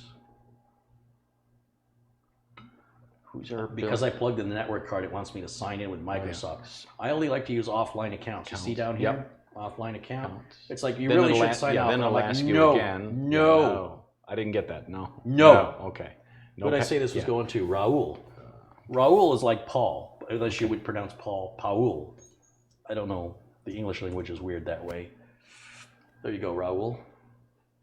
You You think he's related to Ja Rule? You misspelled his name. Just kidding. All right. Next. Ja Rule? Next. And then all those thingies, after this, that you got to turn off. Right here. Remember on the white computer of mine where somebody said, you missed one, you missed the bottom one, and you said, nah, it doesn't matter, we got them all off but one. I'll bet that's what's causing the blue screen, yes? No? Yeah. You go with that. Sure. Greg wants to know if this is a gaming build. Greg, what's the title of the video? Can you tell me what the title of the video is? I can't remember what it says. Building a computer with the great Mitch Morrison. That's what it should have said.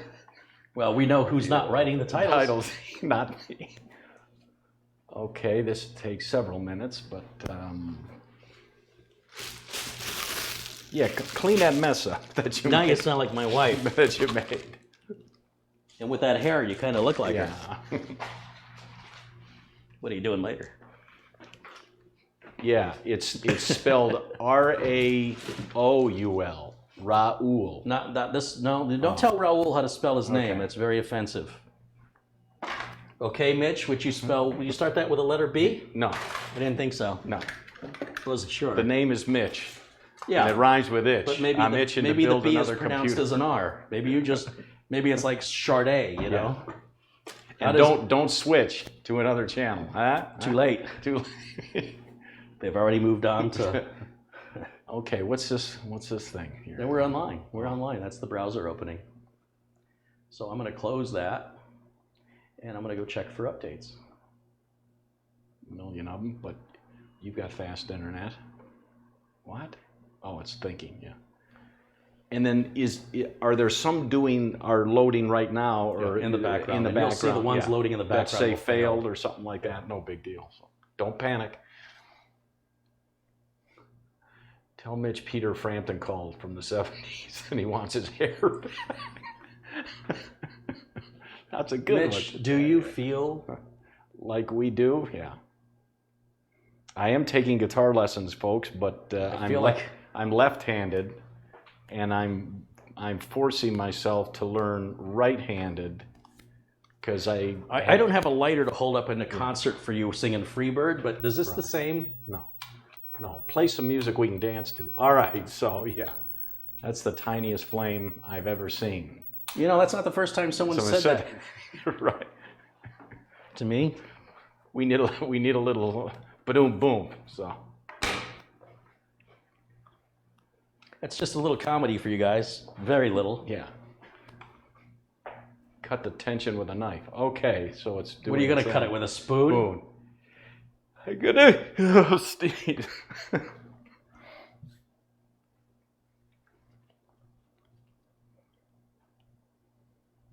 Sean says he plays the bass. Do you play? Is it a 4-string Does or he 5? slap the bass? Yeah, I see a lot of 4-string basses. I see a lot of 5-string. I went fishing. I caught a bass about this big. Did you about this big. did you hang it on a plaque and it turns and talks? Yeah, is that the? Yeah.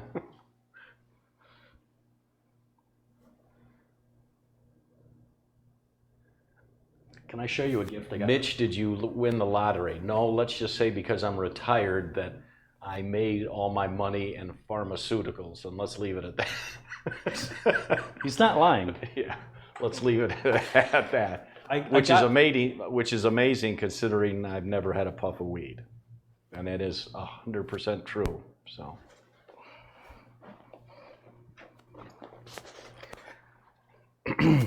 I got something.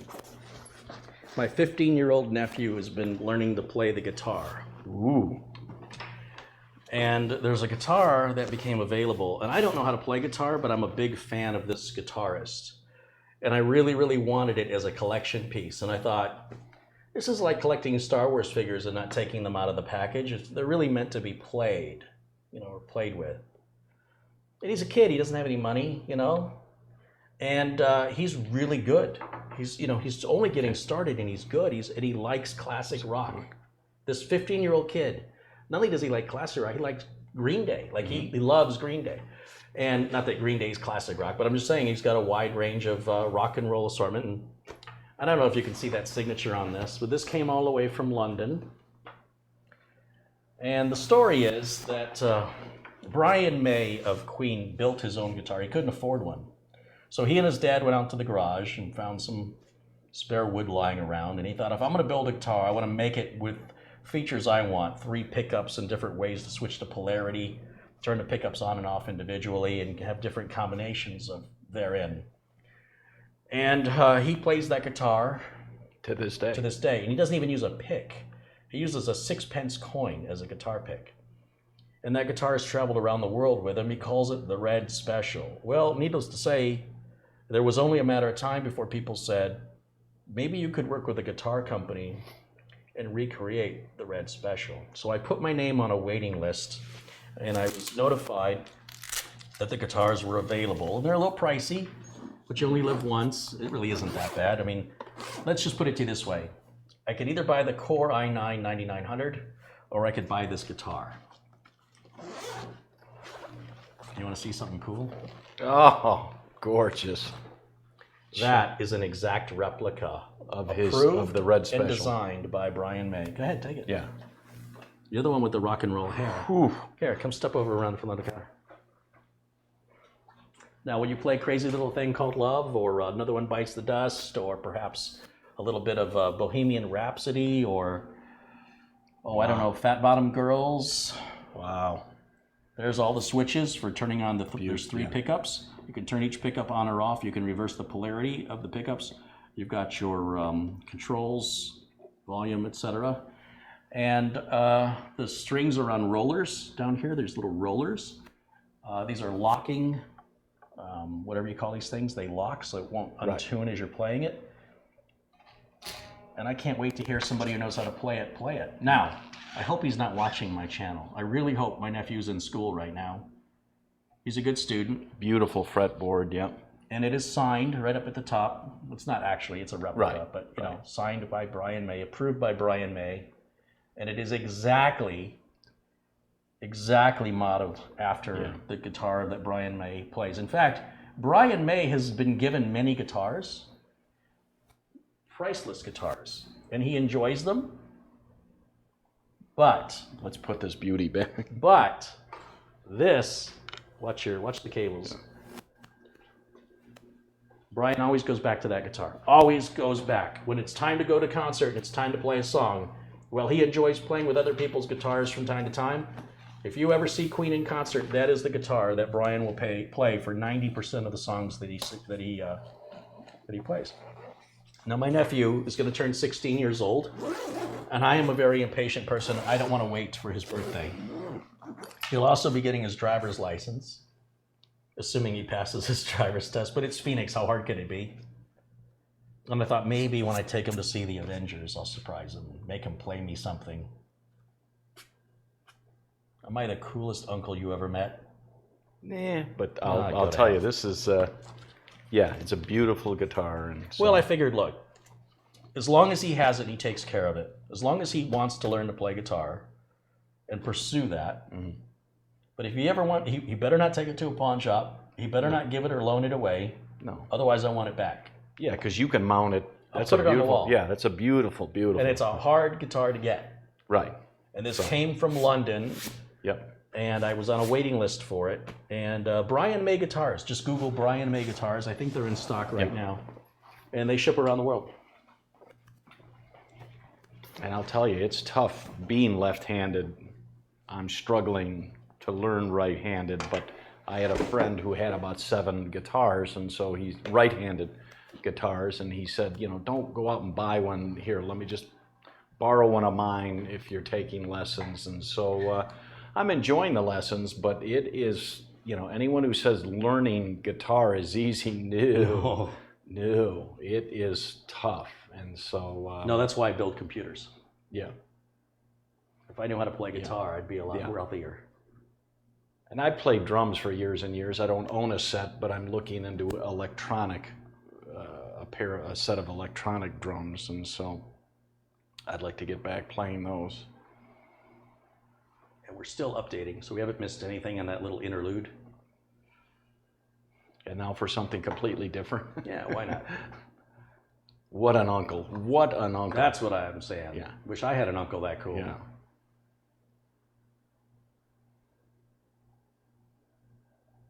Kudos from us UK viewers.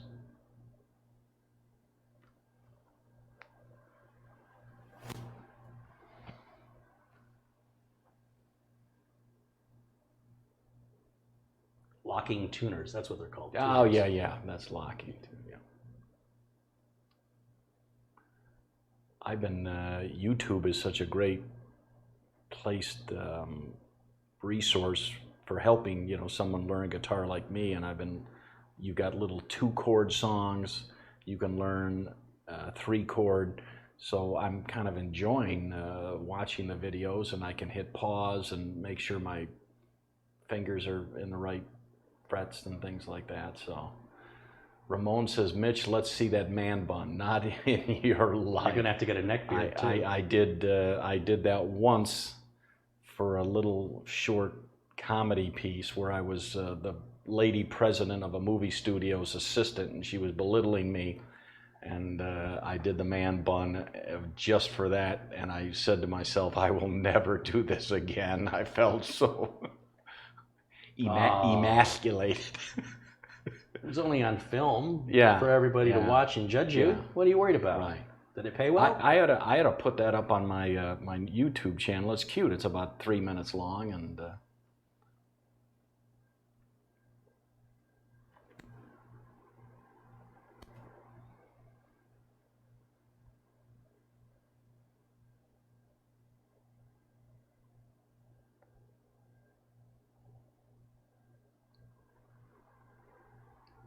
did we have a lot of updates, or we were pretty close to being Yes, just about it's still doing.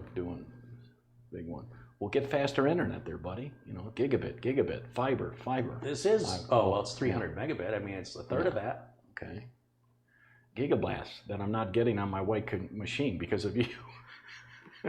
Oh yeah, it's my fault. It's your fault. How many times have I been to your house? Yeah, didn't you install a fresh SSD with Windows and get your big, we won't talk about that, and get your gigabit? Didn't I tell you to just install a fresh copy of Windows that you refuse to do on the computer that's blue screening? Right. Yeah, that's worth it. That's Because that's a pain in the butt. But living with blue screens, that's totally tolerable.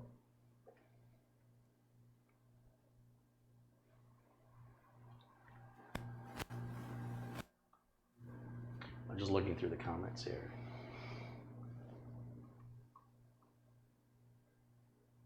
Mitch is twice as old as Carey. I don't know whether to be insulted or... Yeah, actually, I was I was born 100, and I'm aging backwards. So I'm getting younger while Carey's getting older. Yeah. Can we get a link to Mitch's YouTube channel? Yeah, of course. Just type in Mitchell Morrison right into YouTube search. Yeah.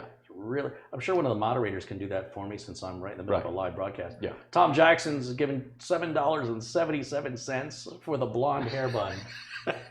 Wow. Would you settle for a hair net? Not that I would ever work at a fast food. Yeah, I was gonna say, what are we doing here? This is still, it says pending install this whole time. Why is it pending install? What are we waiting on? That's kind of weird. Yeah. Oops. Thank you, Cox, for your pending install. That's not. No, that's Windows. It's Windows. Yeah. Okay. Pending. Oh, yeah, because it's installing right here, 74%. That's the .NET Framework 3.5. Yeah. So yeah, that's going to take a minute. Yeah. Patience, grasshopper. Remember that saying? Yeah. Okay. I've already taken the pebble from your hand. Okay.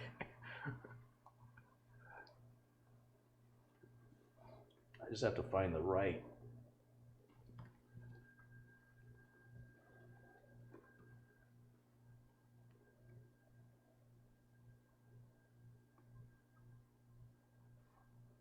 I think I need to refresh my YouTube channel. It's got a weird delay in it. You're not dropping frames or anything, are you? Well, I can't answer that right now. Let's see.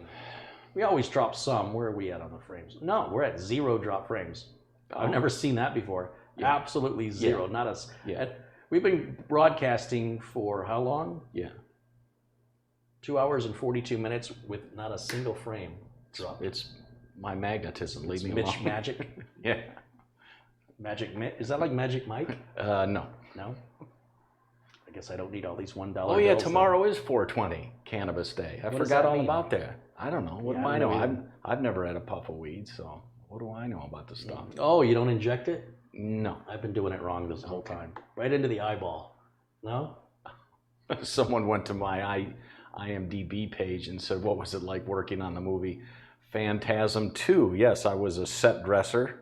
What does that mean? On that. You were a dresser on the set? No, People put clothes in your drawers? No, there was like a little kid's bedroom, so I had to go out and find the posters to put in his bedroom and then put them Oh, up you weren't on on the the camera. No, You worked on the film. But on the not film. In the film. Yeah, so I did get to meet the tall man, Angus Scrim, who was the villain, a very nice gentleman who passed away a few years ago. Mitch, are you any relation to Jim Morrison? Of the Doors, no. What about of the Windows? You're related to Jim of the Windows. Duh. Not of the Doors, but of the Windows. Somebody put the Come YouTube, on, I'm going to say it again. Okay. No, but I will tell you, YouTubers, that John Wayne's real name was Marion Mitchell What a Morrison. sissy. Oh, wait. So Marion Mitchell Morrison, so that's my folks named me after him. The Duke. I tuned into Carey, but saw Wayne and Garth with a guitar and making a computer. Okay, all right, cool. There's your YouTube channel, right? Is Right that there, it? Film yeah, Man? yeah. Thank you, Keith W., for posting the link to Mitch's YouTube channel. Guys, check that out.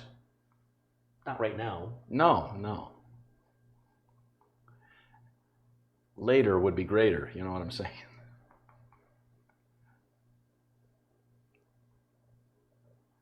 Mitch would be a nice tall man. I'm tall and I'm nice. We got to work on that man part. And plenty of spice. We're going to get you to earn that man card back. Mitch is a great co-host. Well, at least they know your place. Yeah, co-host. Okay.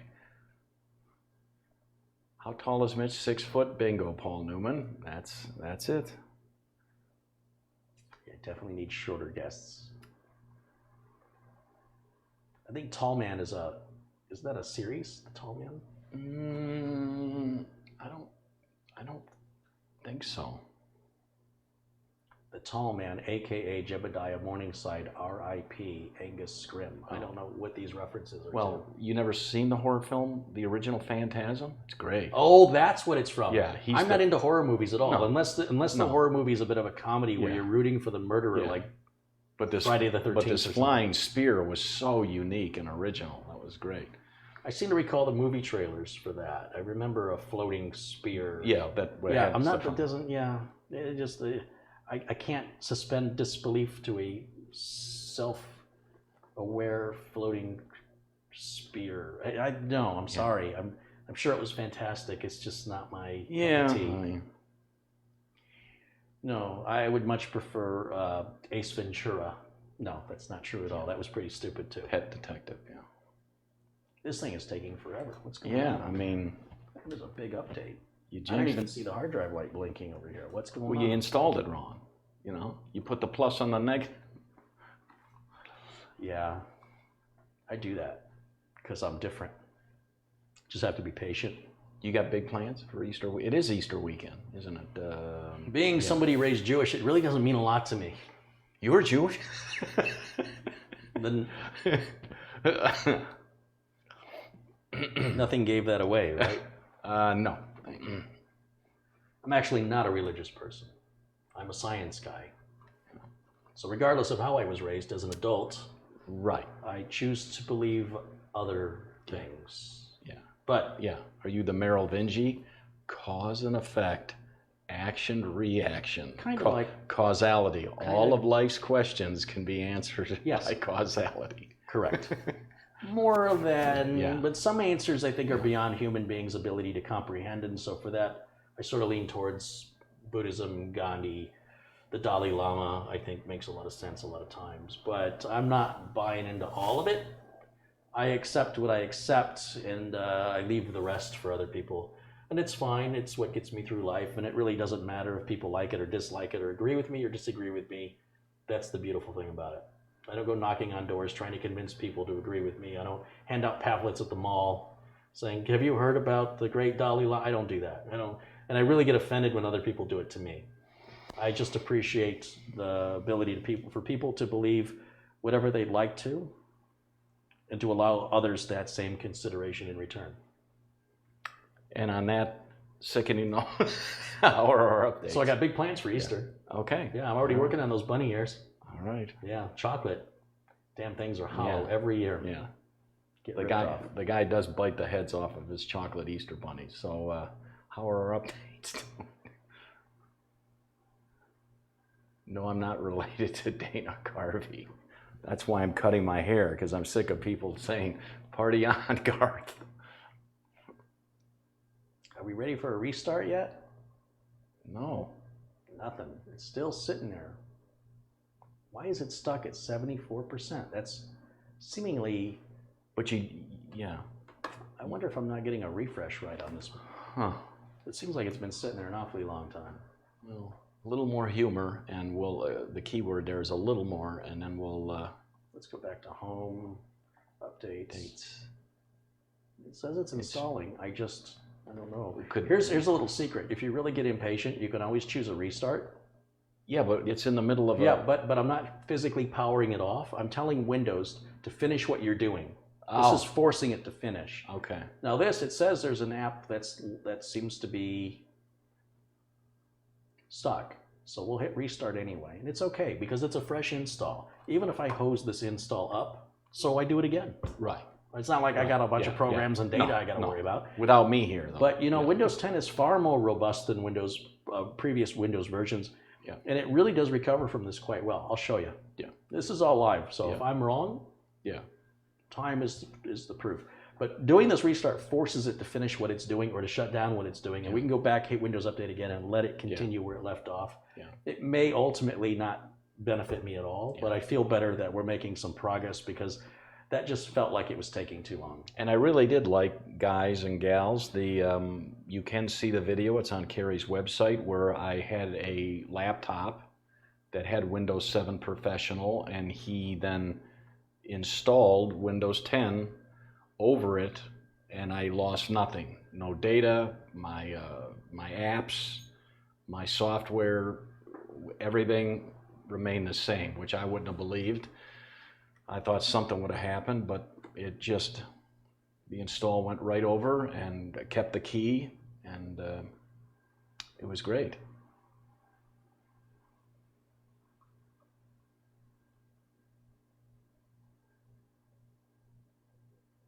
Let's see, are we rebooted yet? We're still restarting. See, something's really holding this up.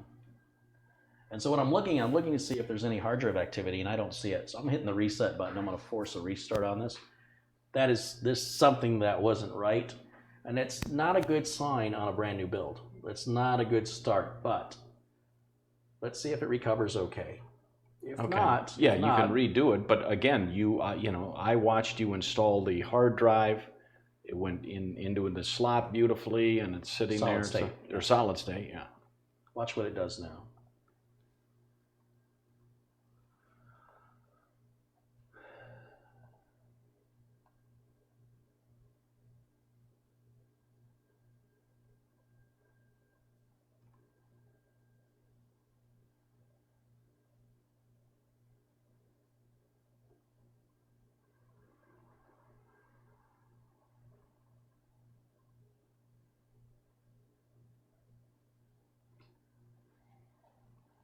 Windows can install some updates because other updates are in progress. This is the kind of thing that hoses up my live videos, is when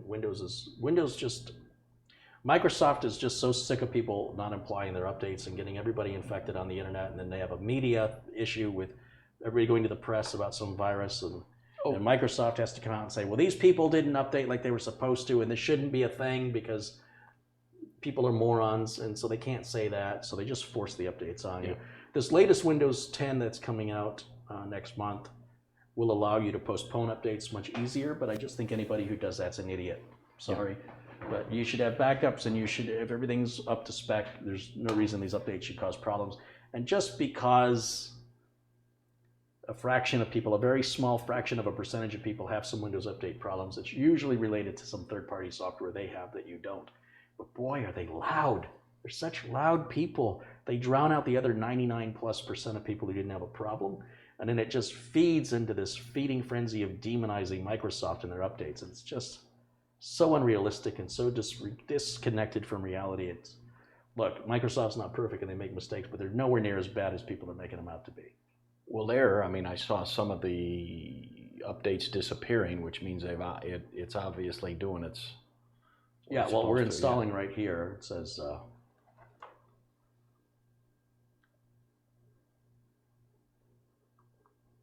Yeah, we're installing there.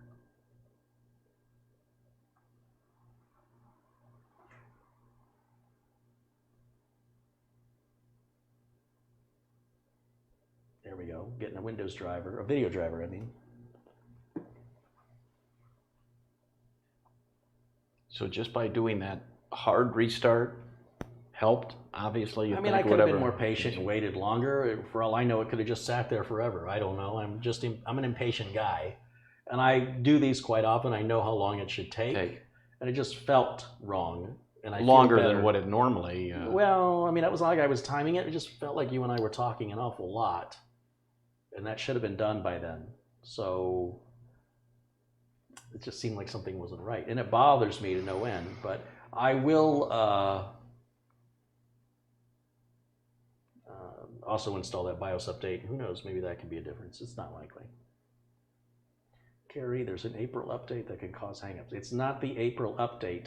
It's Sophos antivirus. It's PC security software that causes the problem. And it's so discouraging to hear people talk about these little tiny software companies, tiny compared to the size of Microsoft, who don't conform to the rules that Microsoft says they need to follow if they want their products to work. Then Microsoft does an update, and these little tiny companies, again, compared to the size of Microsoft, do you use Sophos?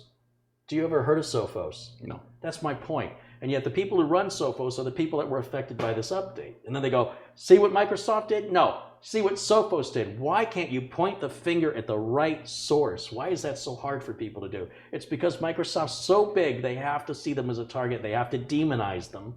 And look, they're not perfect and not everything they do is right, but this is absolutely wrong. You need to be pointing your fingers at Sophos. Sophos needs an explanation here, and Sophos needs to apologize. How come this isn't happening with other antivirus companies? It's two. It's Sophos and one other one. And if you have Sophos and you went to a Windows update and it doesn't work, it's between you and Sophos, as far as I'm concerned. Yeah, Sophos, Sophos, Avira, and Avast were all three affected. Nobody else. So I haven't heard anything about any other antivirus companies. Like somebody says McAfee. It wasn't McAfee at all. Not that I've ever read. But let's blame Microsoft. What are we on that top one? 75, 78, 30, 80, 85, 83. It's moving.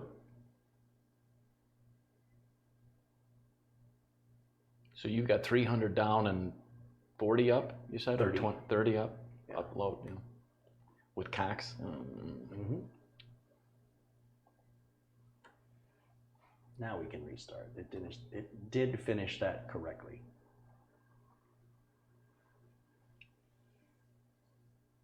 William says it was Intel McAfee. Well, Intel owns McAfee. Avira and Avast. I did not read it was McAfee. I read it was Sophos, Avira, and Avast. But regardless, it's a handful of small antivirus companies, with the exception of McAfee, who aren't following the rules. And they need to fix their antivirus. I don't believe that Microsoft should have to accommodate them. They should be accommodating Microsoft. I mean, honestly, I'd rather have an enema than install Avast or Avira. I think I'll install Avast or Avira.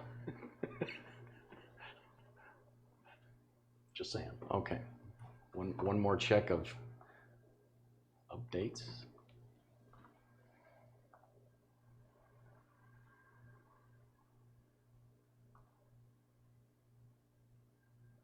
Somebody says, I used to use AVG when it was good. Oh, you mean you used to use AVG when the threats were relatively easy to dismiss? The threats are far more complicated now on the internet. There's a lot of money in it. Yeah, we got another update coming in. Oh, that's the one that hung up last time, so we're getting it again, which is good. I was worried because I didn't see it last time. And then are we, before logging off or updating the BIOS, are we going to show the fans the new and improved, not new and improved, but the beautiful Uncle Carey optimizer? Yeah, I'm going to run that next. Yeah, as soon as the updates are done, I'm going to run the optimizer. Optimizer is available for $10. It's available. There's a link in the video notes for it. There's nothing the optimizer does you can't do on your own. But just for quick and for speed, consistency. Just get it done. You folks will see how it just.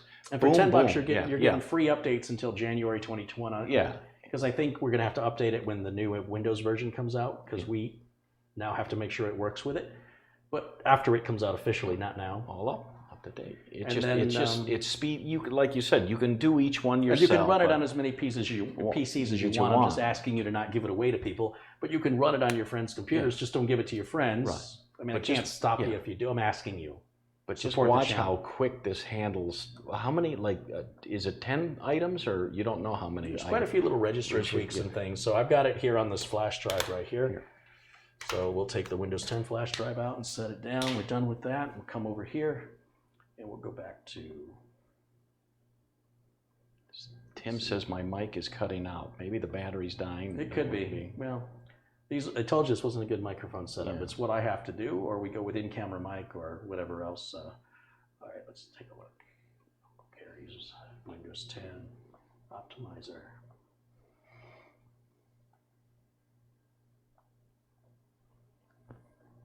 Give that a double clicky, click yes, and then we hit apply, and we're done. Just hit restart. All those changes together.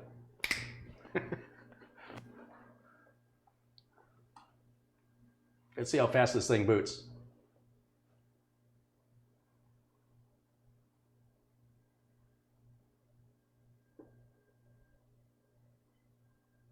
That's fast. It's not bad. Yep. It's not bad. Now, if I run the optimizer again, watch what happens.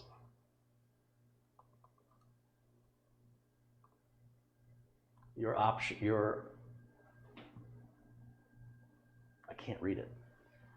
It makes screen bigger. Your system is already fully optimized. Now, if you want to check for updates, just go up here to Options and click Check for Updates. Make sure you're running the latest version of Uncle Carey's Windows 10 Optimizer. Once you've run it, you don't need to keep it on the system. No, we're done with it. Boom. And you can check it periodically. Every few months you want to run the optimizer, it'll let you know. Now let's take a look for a BIOS update. So right now we can go back to my flash drive with utilities. We'll run CPU-Z and we'll learn what version of BIOS we have. Also, I'm kind of curious how we're performing on that QLC SSD drive, which is that bargain price. This price of a SATA drive with 3 times the SATA performance. Okay. Let's take a look at what it looks like.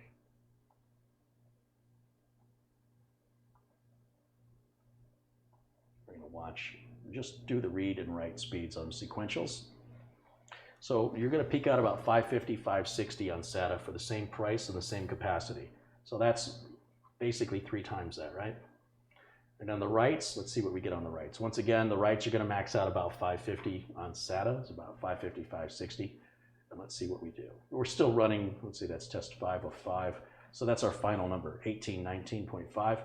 And then let's see what we do here on the right side, which is also located on the right side. See, that's the left side. That's the right side. And ooh, not bad. It's unusual when the writes are faster than the reads. I'll take it. Now we're on test 3 of 5, right up here. It's 3 of 5. Does the best average, not the best, it does the average of 5.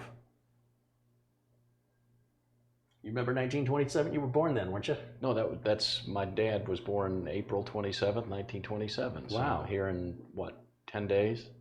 He turns 92. That's amazing. Let's see what version of BIOS we have. There's got to be an update, wouldn't you think? Oh, I'm sure there is. It's unusual to get a board brand new. I can't read that. We're on BIOS version. So everybody that's watching at home, they may not understand that we are looking at pictures in pictures. We don't get full screen like they do. F8. F8. So let's see if there is a newer version than F8. And the way I'll do that is simply go to the browser.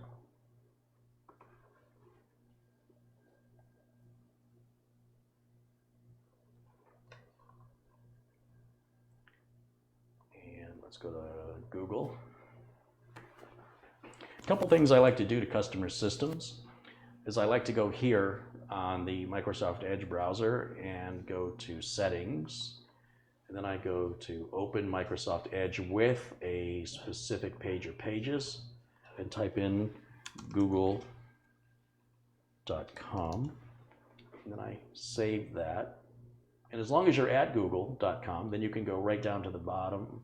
I'm sorry, here on the left, go to Advanced and then go to the bottom, change search provider, and it'll say, oh, I just discovered Google search from going to google.com.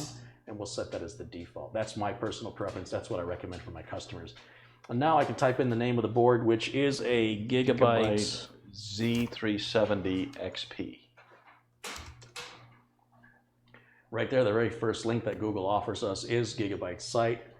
We don't want this top support link. We want it down here. Almost all the motherboard manufacturers do the same little game. Right. You want the support for the specific product here. And then we're going to go to BIOS. The latest BIOS. Oh my gosh, we're a lot longer. We're far away from F8. F8's all the way down. No, there is no F8. It must have We're been on the wrong board. I'm on F170 XP. Yeah, you had me go I typed the wrong thing, and so you got to watch for your previous BIOS version. Never mind. So what I say this was? This is a Z370 XP. SLI. You forgot the SLI part. Support. What's up, Lyle? What's up, my boy? You fuzzy monster. Jimmy Cocoa Puff. My fuzzball. Here we go. Back over to BIOS. We're on version F13. That makes more sense. So we're on F8. Oh, then it went to F10, F11, F12. We don't need any of those. We just need the latest one. We'll grab it and save it. Open it. Extract it. Right-click on the F13 file and copy it. And then I will grab my BIOS flash drive. It's just a blank flash drive I keep just for BIOS flashing. Plug it into any port back here. Doesn't really matter which one you use. And there it is. It's just a 2 gig flash drive. It's got the X99. Oh, Jimmy. What was that? Oh, Jimmy. Oh, microphone? Yeah. He's wanting some love. Love. You got. Maybe that'll fix your mic. Oh. All right, that's the latest BIOS right there. And we'll close that and close that. What's the matter, boy? What's the matter? You a good boy? You're just wanting some lovin's? You sissy? You're a tough German shepherd. Man up. Man up, son. Man up. Scruffer. And then what we do. Okay, so with that done, so I've got the BIOS installed on there, and I'm going to go ahead and shut the machine down. We'll just go ahead and shut the machine down. There we go. Also, don't forget that you want to... I'm going to take my utilities flash drive out because I don't need it and I don't want to confuse myself. We're going to power this back up, and I'm going to hit the end key on the keyboard, END, which on this little tiny keyboard requires the function button and right arrow because it's a small keyboard. But you see the bottom right, it says hit end for the Q flash. Hit enter. Uh-oh. It's not listing it. It only shows this wrong BIOS file. That's not the right one. Okay. So I wonder if I didn't copy it correctly because it ain't there. So what I'm going to do is I'm going to hit escape and let it boot into Windows. Let me check and make sure I actually copied the file. I think I was distracted. You distracted me, Jim. And then don't forget that you want to do the thing in Windows where you set up the blue screen to show up each time. You haven't done that yet. To do what? You know, where you turn on some settings to where the blue screen will show up all the time. The Carey's Windows 10 Optimizer does that. Oh, Yeah, that's already done. done. Yeah. Okay. Why are you so needy? Look at how needy these guys. What is going on? Are you Did sick? something spook you guys? Are you sick? And you too? You want me to just rub your butt? Rub the butt. Rub the butt. Rubbing the butt. I play the Jimmy. Boy, you're getting all tangled up in my cable, son.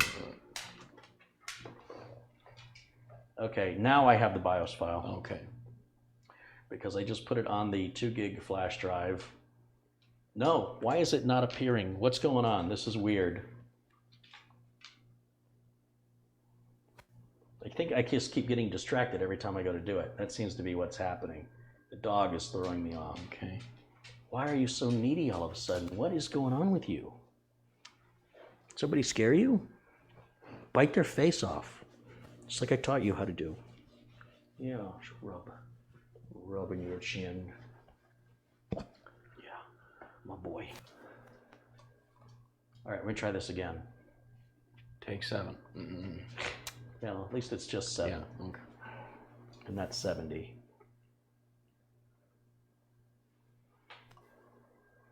Shut it down.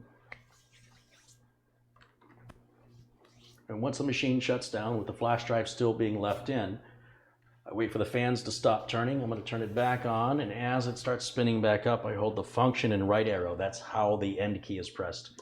Your keyboard may have a key specifically that says end. It's typically located between your numeric keypad and the keyboard. And I missed the opportunity. It appears I've missed it. You really have to be active on that. But at least the boot time's quick. Here's another way you can do it, by the way. Okay. You can go to this gear icon, and then you can go to Update and Security and go to Recovery, and go to Restart Now. Did you catch all that? And it's not actually going to restart yet. It looks like it's restarting, but it's not. It's going to bring up another menu. And what do you want to do? Do you want to use a device like a USB drive? Do you want to troubleshoot it? Restart your PC or advanced options. Let's try troubleshoot, advanced options, UEFI firmware settings. That'll get us right into the BIOS. Nice. Without pressing any keys. Watch. Nothing up my sleeves. No magic hands. I'm not touching any keys, and we're in the BIOS. While I'm in the BIOS, I can then select with the mouse down here in the bottom, Q-Flash, Update BIOS, select the Z370 BIOS, and it's updating. Pretty easy stuff, right? Yeah. Patience. Don't press anything. Don't touch the computer. Don't touch the keyboard. Don't touch the mouse. Don't touch yourself. And let it leave it alone. Let it do its thing.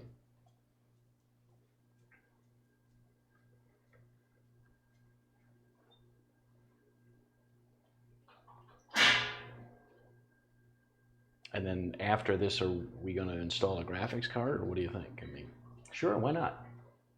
You want to grab that graphics card for me? We'll show everybody what it is while we're waiting. It says that fixed your mic, but it killed his speakers. Good job, Jimmy. Did you? Jimmy's the grip today. He knows it. Can I cut this? You want me to cut this to open it up? Just rip it open. Use your muscles. Oh, jeez, get some scissors already. Now don't use a knife, use scissors. I don't want you to cut into the card. I can hear those tiles loose on the floor when you step on them. I really need to do something about that. Can't wait to get a quote on how much that's going to cost me to replace. 4 quotes is a gallon. Okay, so let's see. What happened to those M&Ms? They're over here. Oh, Oh, look at that. it's just a 1080, relax. Isn't she gorgeous? No. It's a Founders Edition, though.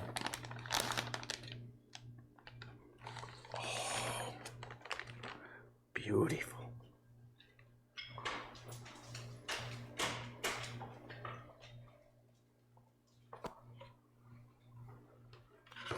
Let me see. I'm holding it like it's made of glass. Now, this is a refurbed card, which means it's been really well tested. Okay. It does have a guarantee, and EVGA should stand behind it regardless. So we're going to plug that in and set it up here. Once we reboot, make sure our BIOS update is applied correctly. I will get you the cable. Ah, yes, please. If I can remember which one it is. It'll say PCIe on one side of it. PCIe. 6-pin CPU. PCIe. Let's VG. be sure that we give the computer time.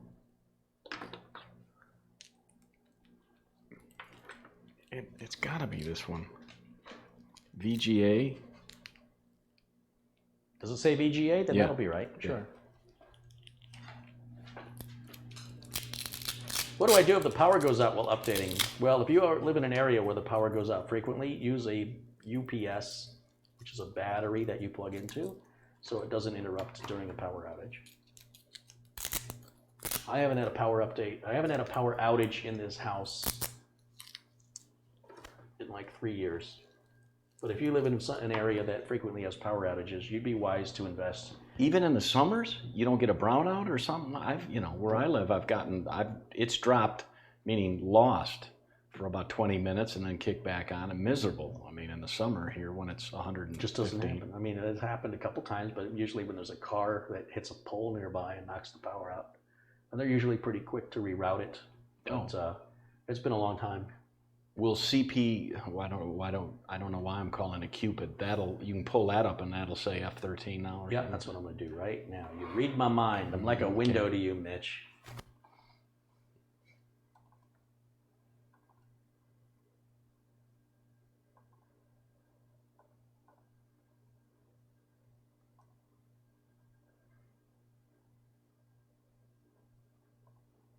F13.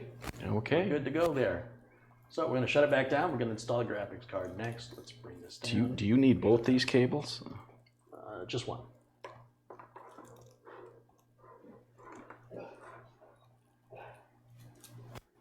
There's 3. Oh, there's 3 in there? My goodness. Let me take a look at what we got. Oh, we got some single cables. Well, how many do we need? Do we need 1 or 2 on here? Just 1. 1/8. 1/8. Well, that's nice that they do that so you don't have the extra cable dangling about. Oh, there's 4. Yeah. Jeez. Wow. I guess you could really power a lot of that graphics baby. cards. So you're serious? You only need 1, so I can rebundle these. Correct. Thank you. He's polite and good looking. Well, polite. Maybe their eyes aren't very good. Yeah.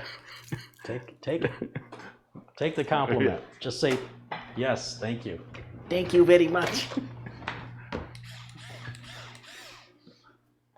How am I doing? I'm still on 2 lights. I get nervous when it gets that low, but I don't know how long I've had this. They made a video when I got it. And I'm running a test to see how long it'll go until I kill it. At least a month. You think? Yeah. I don't know. Of course, it depends how frequently I use it. The busier I am, and how many loose screws. Do you want to switch to the handheld? Or it doesn't matter. Nah, I think we got this pretty quick here. Try and wrap this up. And these other screws I've found, Corsair has not been tightening these from the factory. So I want to make sure they're all tight. I don't need anything coming loose during shipping. Okay. They used to always be tight. Now, not so much. I don't know why. Something in the manufacturing has changed. These are extra. Would you mind putting those in the motherboard box for me? This, make sure that the little catch is open. Always install in the topmost slot. That is generally going to be the fastest slot. The fan faces down. Because this is a refurbished card, there's no plastic to remove. It's all pretty much ready to plug and play. And then we'll run some tests on it and see how it performs. So let's move this towards the back. There we go.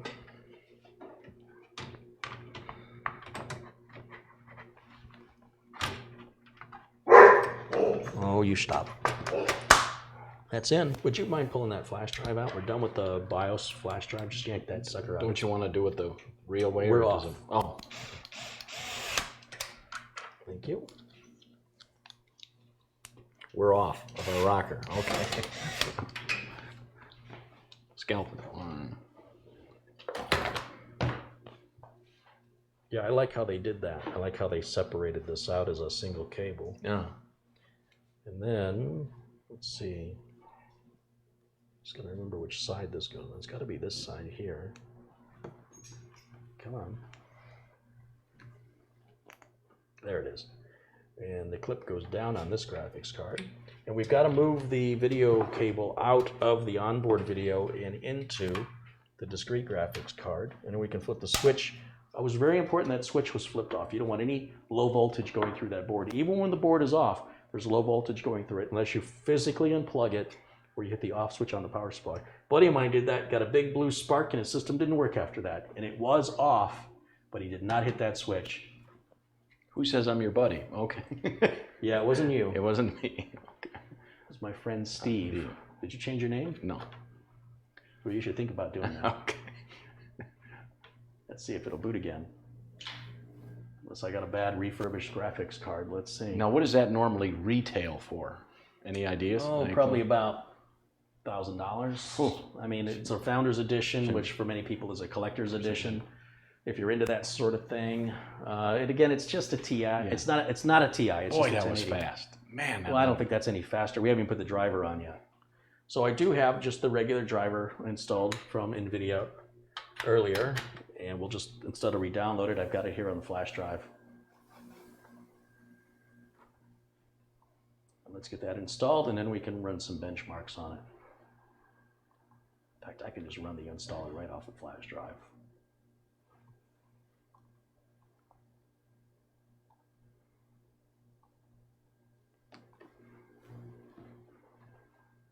Alvin James says, hello from Antigua.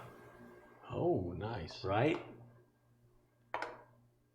Like if I was in Antigua, I would not be on the internet, except to take pictures for Instagram to show how awesome my life is.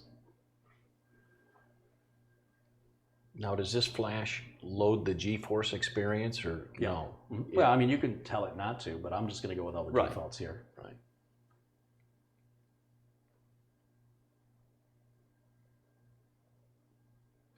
Al Perez says, I did a fresh install of Windows 10 last night, and it did not do the disk index option. Yes, it does.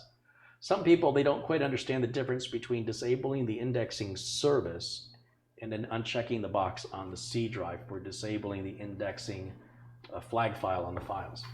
So if you look at the services running after you run the optimizer, you will find the indexing service is not running and that the optimizer does run correctly. This is why people should ask more questions before making false statements or accusations until they have verified what they believe to be true by first requesting more information. It's really troubling to me that people come to conclusions without any due diligence. It is working as it was intended. So I'm just sticking with all the defaults here. Fred Stewart's contributed $5. He says, I love the two of you together. Here's a few bucks for some Cokes. Right on. Thank you, Fred. Paul says, Mitch should be on Carey's channel at least once a week. Oh, God, no. I'd have to be in therapy. That and the fact that come June 1st, about June 1st, gang, I'm going to go to Thailand and Vietnam. You can join me remotely with your laptop and webcam. I'd rather not. I'm going to be far too Yeah, but busy. you said that yesterday, and here you are. Yeah, I'm going to be far too busy. All right, so.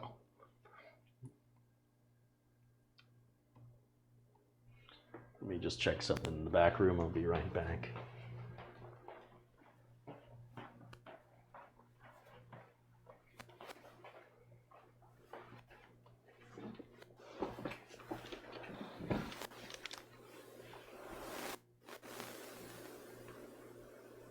Oh, Tom Jackson, $7.77.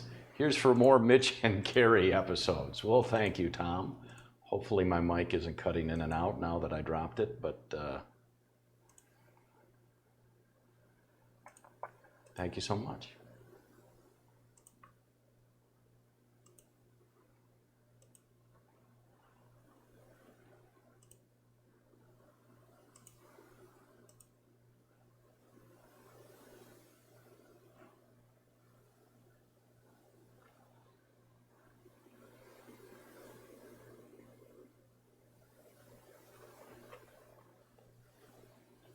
Stealth mode says one of those kind of trips, Mitch. No, it's always kind of been on my bucket list to visit Thailand, and I figured since I'm all the way over there, I might as well. Vietnam's right next door, and that's got some pretty country too. So I'm just going to take a backpack, and I've got 3 or 4 cities that I'm kind of interested in, but I'm not having any sort of itinerary, and I'm planning to 4 weeks, but right now it's the wet season over there, so there's very few tourists, and the price is so low that I may try to stay, I don't know, 4, 5, 6 weeks if my money holds out, and just have a nice trip.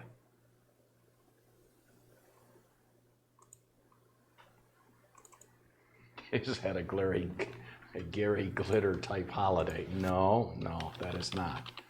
It's just a lot of seeing, a lot of swimming, a lot of snorkeling, do some scuba diving, of course, and just seeing a different part of the world while I still have good knees and good hips.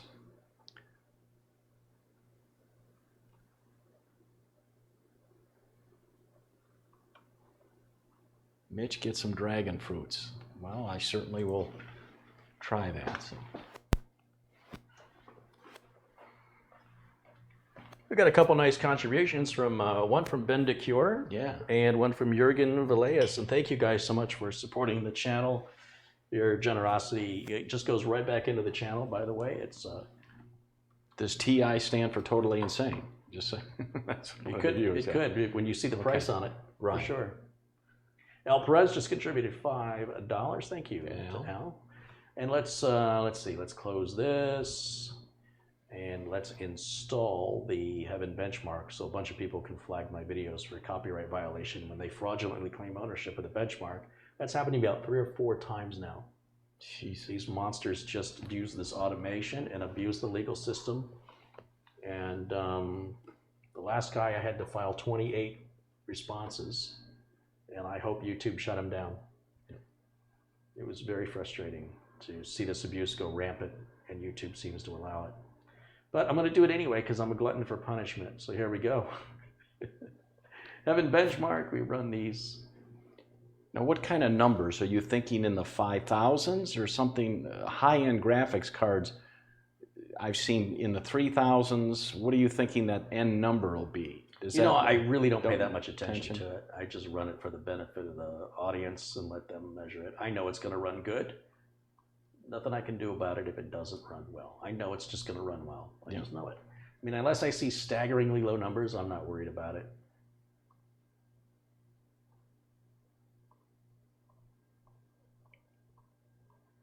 And then really all that'll be left will be... See how fast this installed? Yeah. Did you see that? Yeah. Here we go. So it starts loading the software here.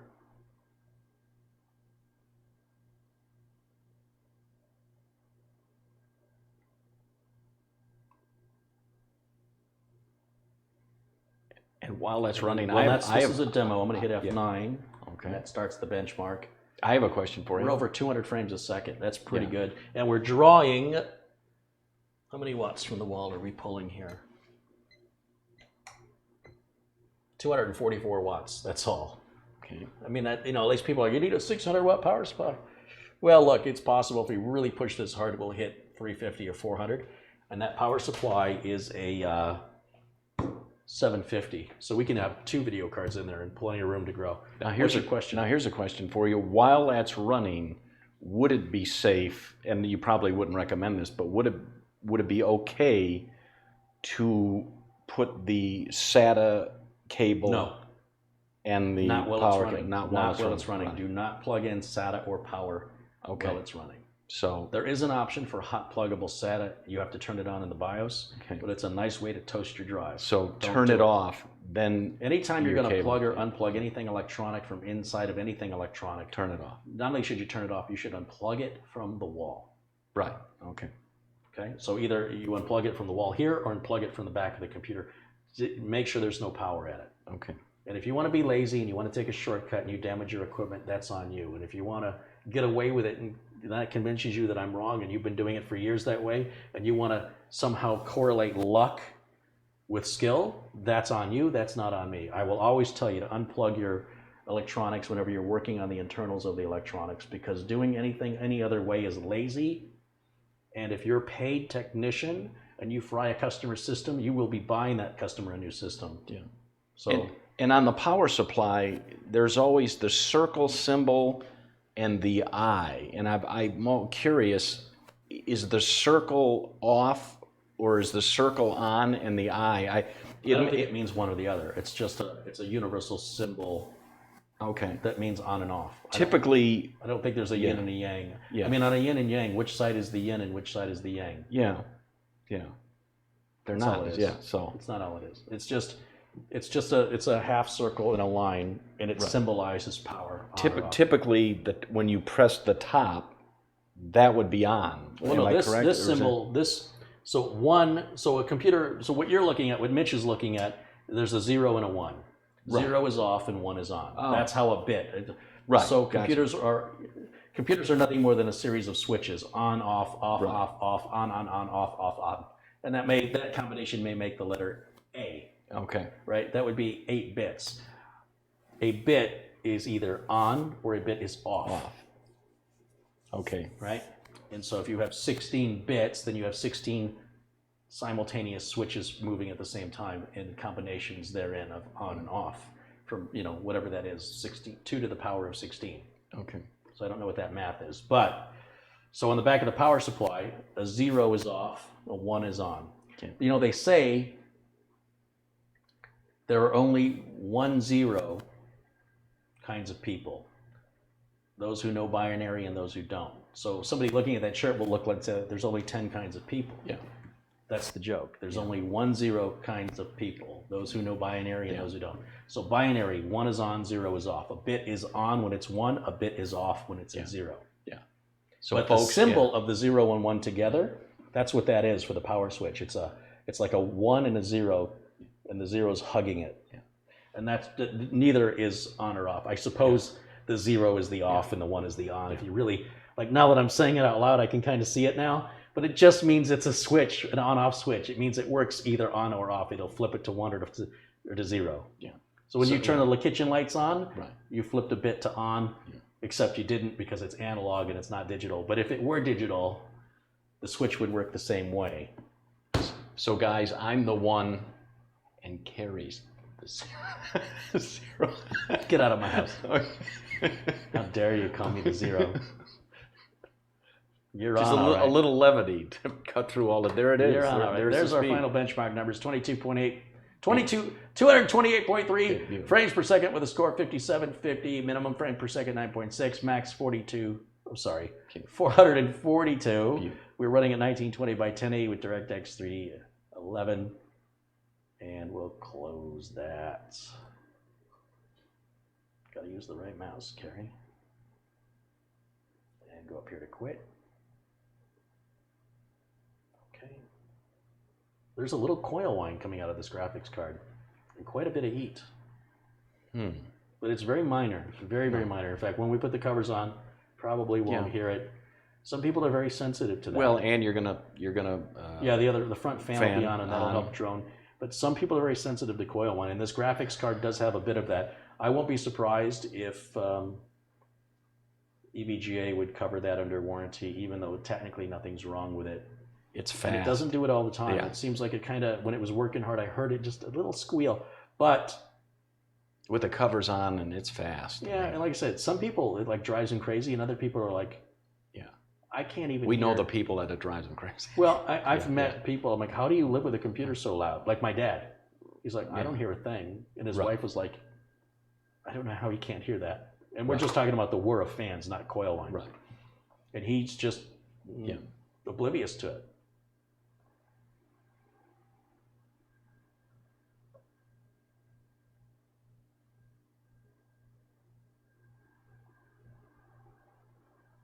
All right, guys, any final questions? We're going to wrap up today's live feed because all we have to do now, really, is hook up the DVD drive, cable management, and there's nothing else, right? We've installed everything. No, a great build. He's going to be pleased. Well, if he's not, I'll take it Yeah, if he doesn't want it. That power supply is a monster. That's way overkill. Yeah. And it's got a 10-year warranty on it. And it's 80 plus gold rated. It's very efficient.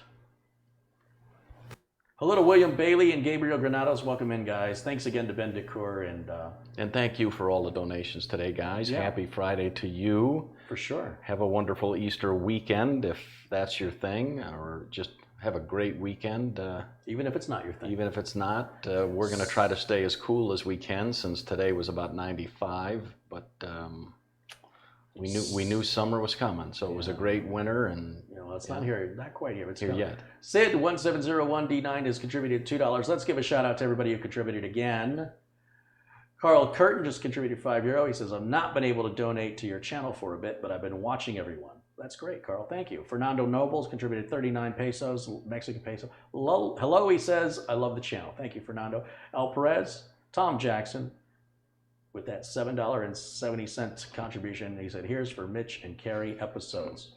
So we're going to split that. You're going to come over tomorrow for $3.37? No, we really do appreciate your contribution. And that wasn't the right math, was it? Fred Stewart contributed $5. He says, I love the two of you together. Here's for Cokes.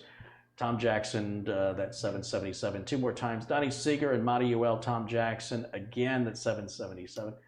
And then that's what, $29.44? Thank you, Tom. Yeah. It's almost $30. Yeah. Thank you, Tom. Gerard Boone had contributed £4.99, and John Wilson, who we call Jack. Thank you, guys. John Bonvillian and Winston Anglu, Tom Jackson. Again, geez, we're close to $40. Jeez. Is that right? Yeah. Christoph Esch, Garrick, Winston Anglo again, John Yasuda, Steve Caruso, Christoph Esch again, Red Dragon, Google Eyes, Flytech Bass, Jim Desposito, JV2, Sharon Idle, Flytech Bass again, Ian White, Google Eyes again, Nikolai Lukianov, Steve B, Sterling, Pat DeMarco, Kevin, Mr. TV Man, Planet Cryos, Google Eyes again, John Yasuda again, Ben DeCour again, Bill Ottinger, Darren Cluth, Verugian Kalustian, Shane D, Ben DeCour again. Thank you, Ben, so much. Rick Hubbard, Christoph Esch again, Mike Zalwiniski, Randy Ruff, Jim Desposito again, and Kevin again. Thank you guys so much for all of your contributions and support to the channel, and all of the folks who've donated through the PayPal donate link, who I get those emails after the show. I appreciate, again, all the support goes back into the channel. That's going to wrap it up for us. Let me move to the main camera so I can talk to you. Here we are. Any last words, Mitch? No, and again, any contributions, $20 or more to Tech Vets, you get a beautiful Carey case badge. Go faster sticker. I have been so bad. I think I sent one out in a month. And I will twist his arm, and we'll have Carey and I will have a stuffing envelope party. Be careful. Yeah, be careful. It's Friday. Welcome. It's just about happy hour. I will force him to get those case badges out to everyone. If you've donated $20 or more to Tech Vets. I just need 10 more hours a day. Can you give me 10 more hours a day? No. So, well, if I'm not making a video one day, that might be what I'm doing that day. Yeah. So, guys, thank you so much for your patience as well. It's not normally like that. And boy, it sucks when you get behind because it just gets worse.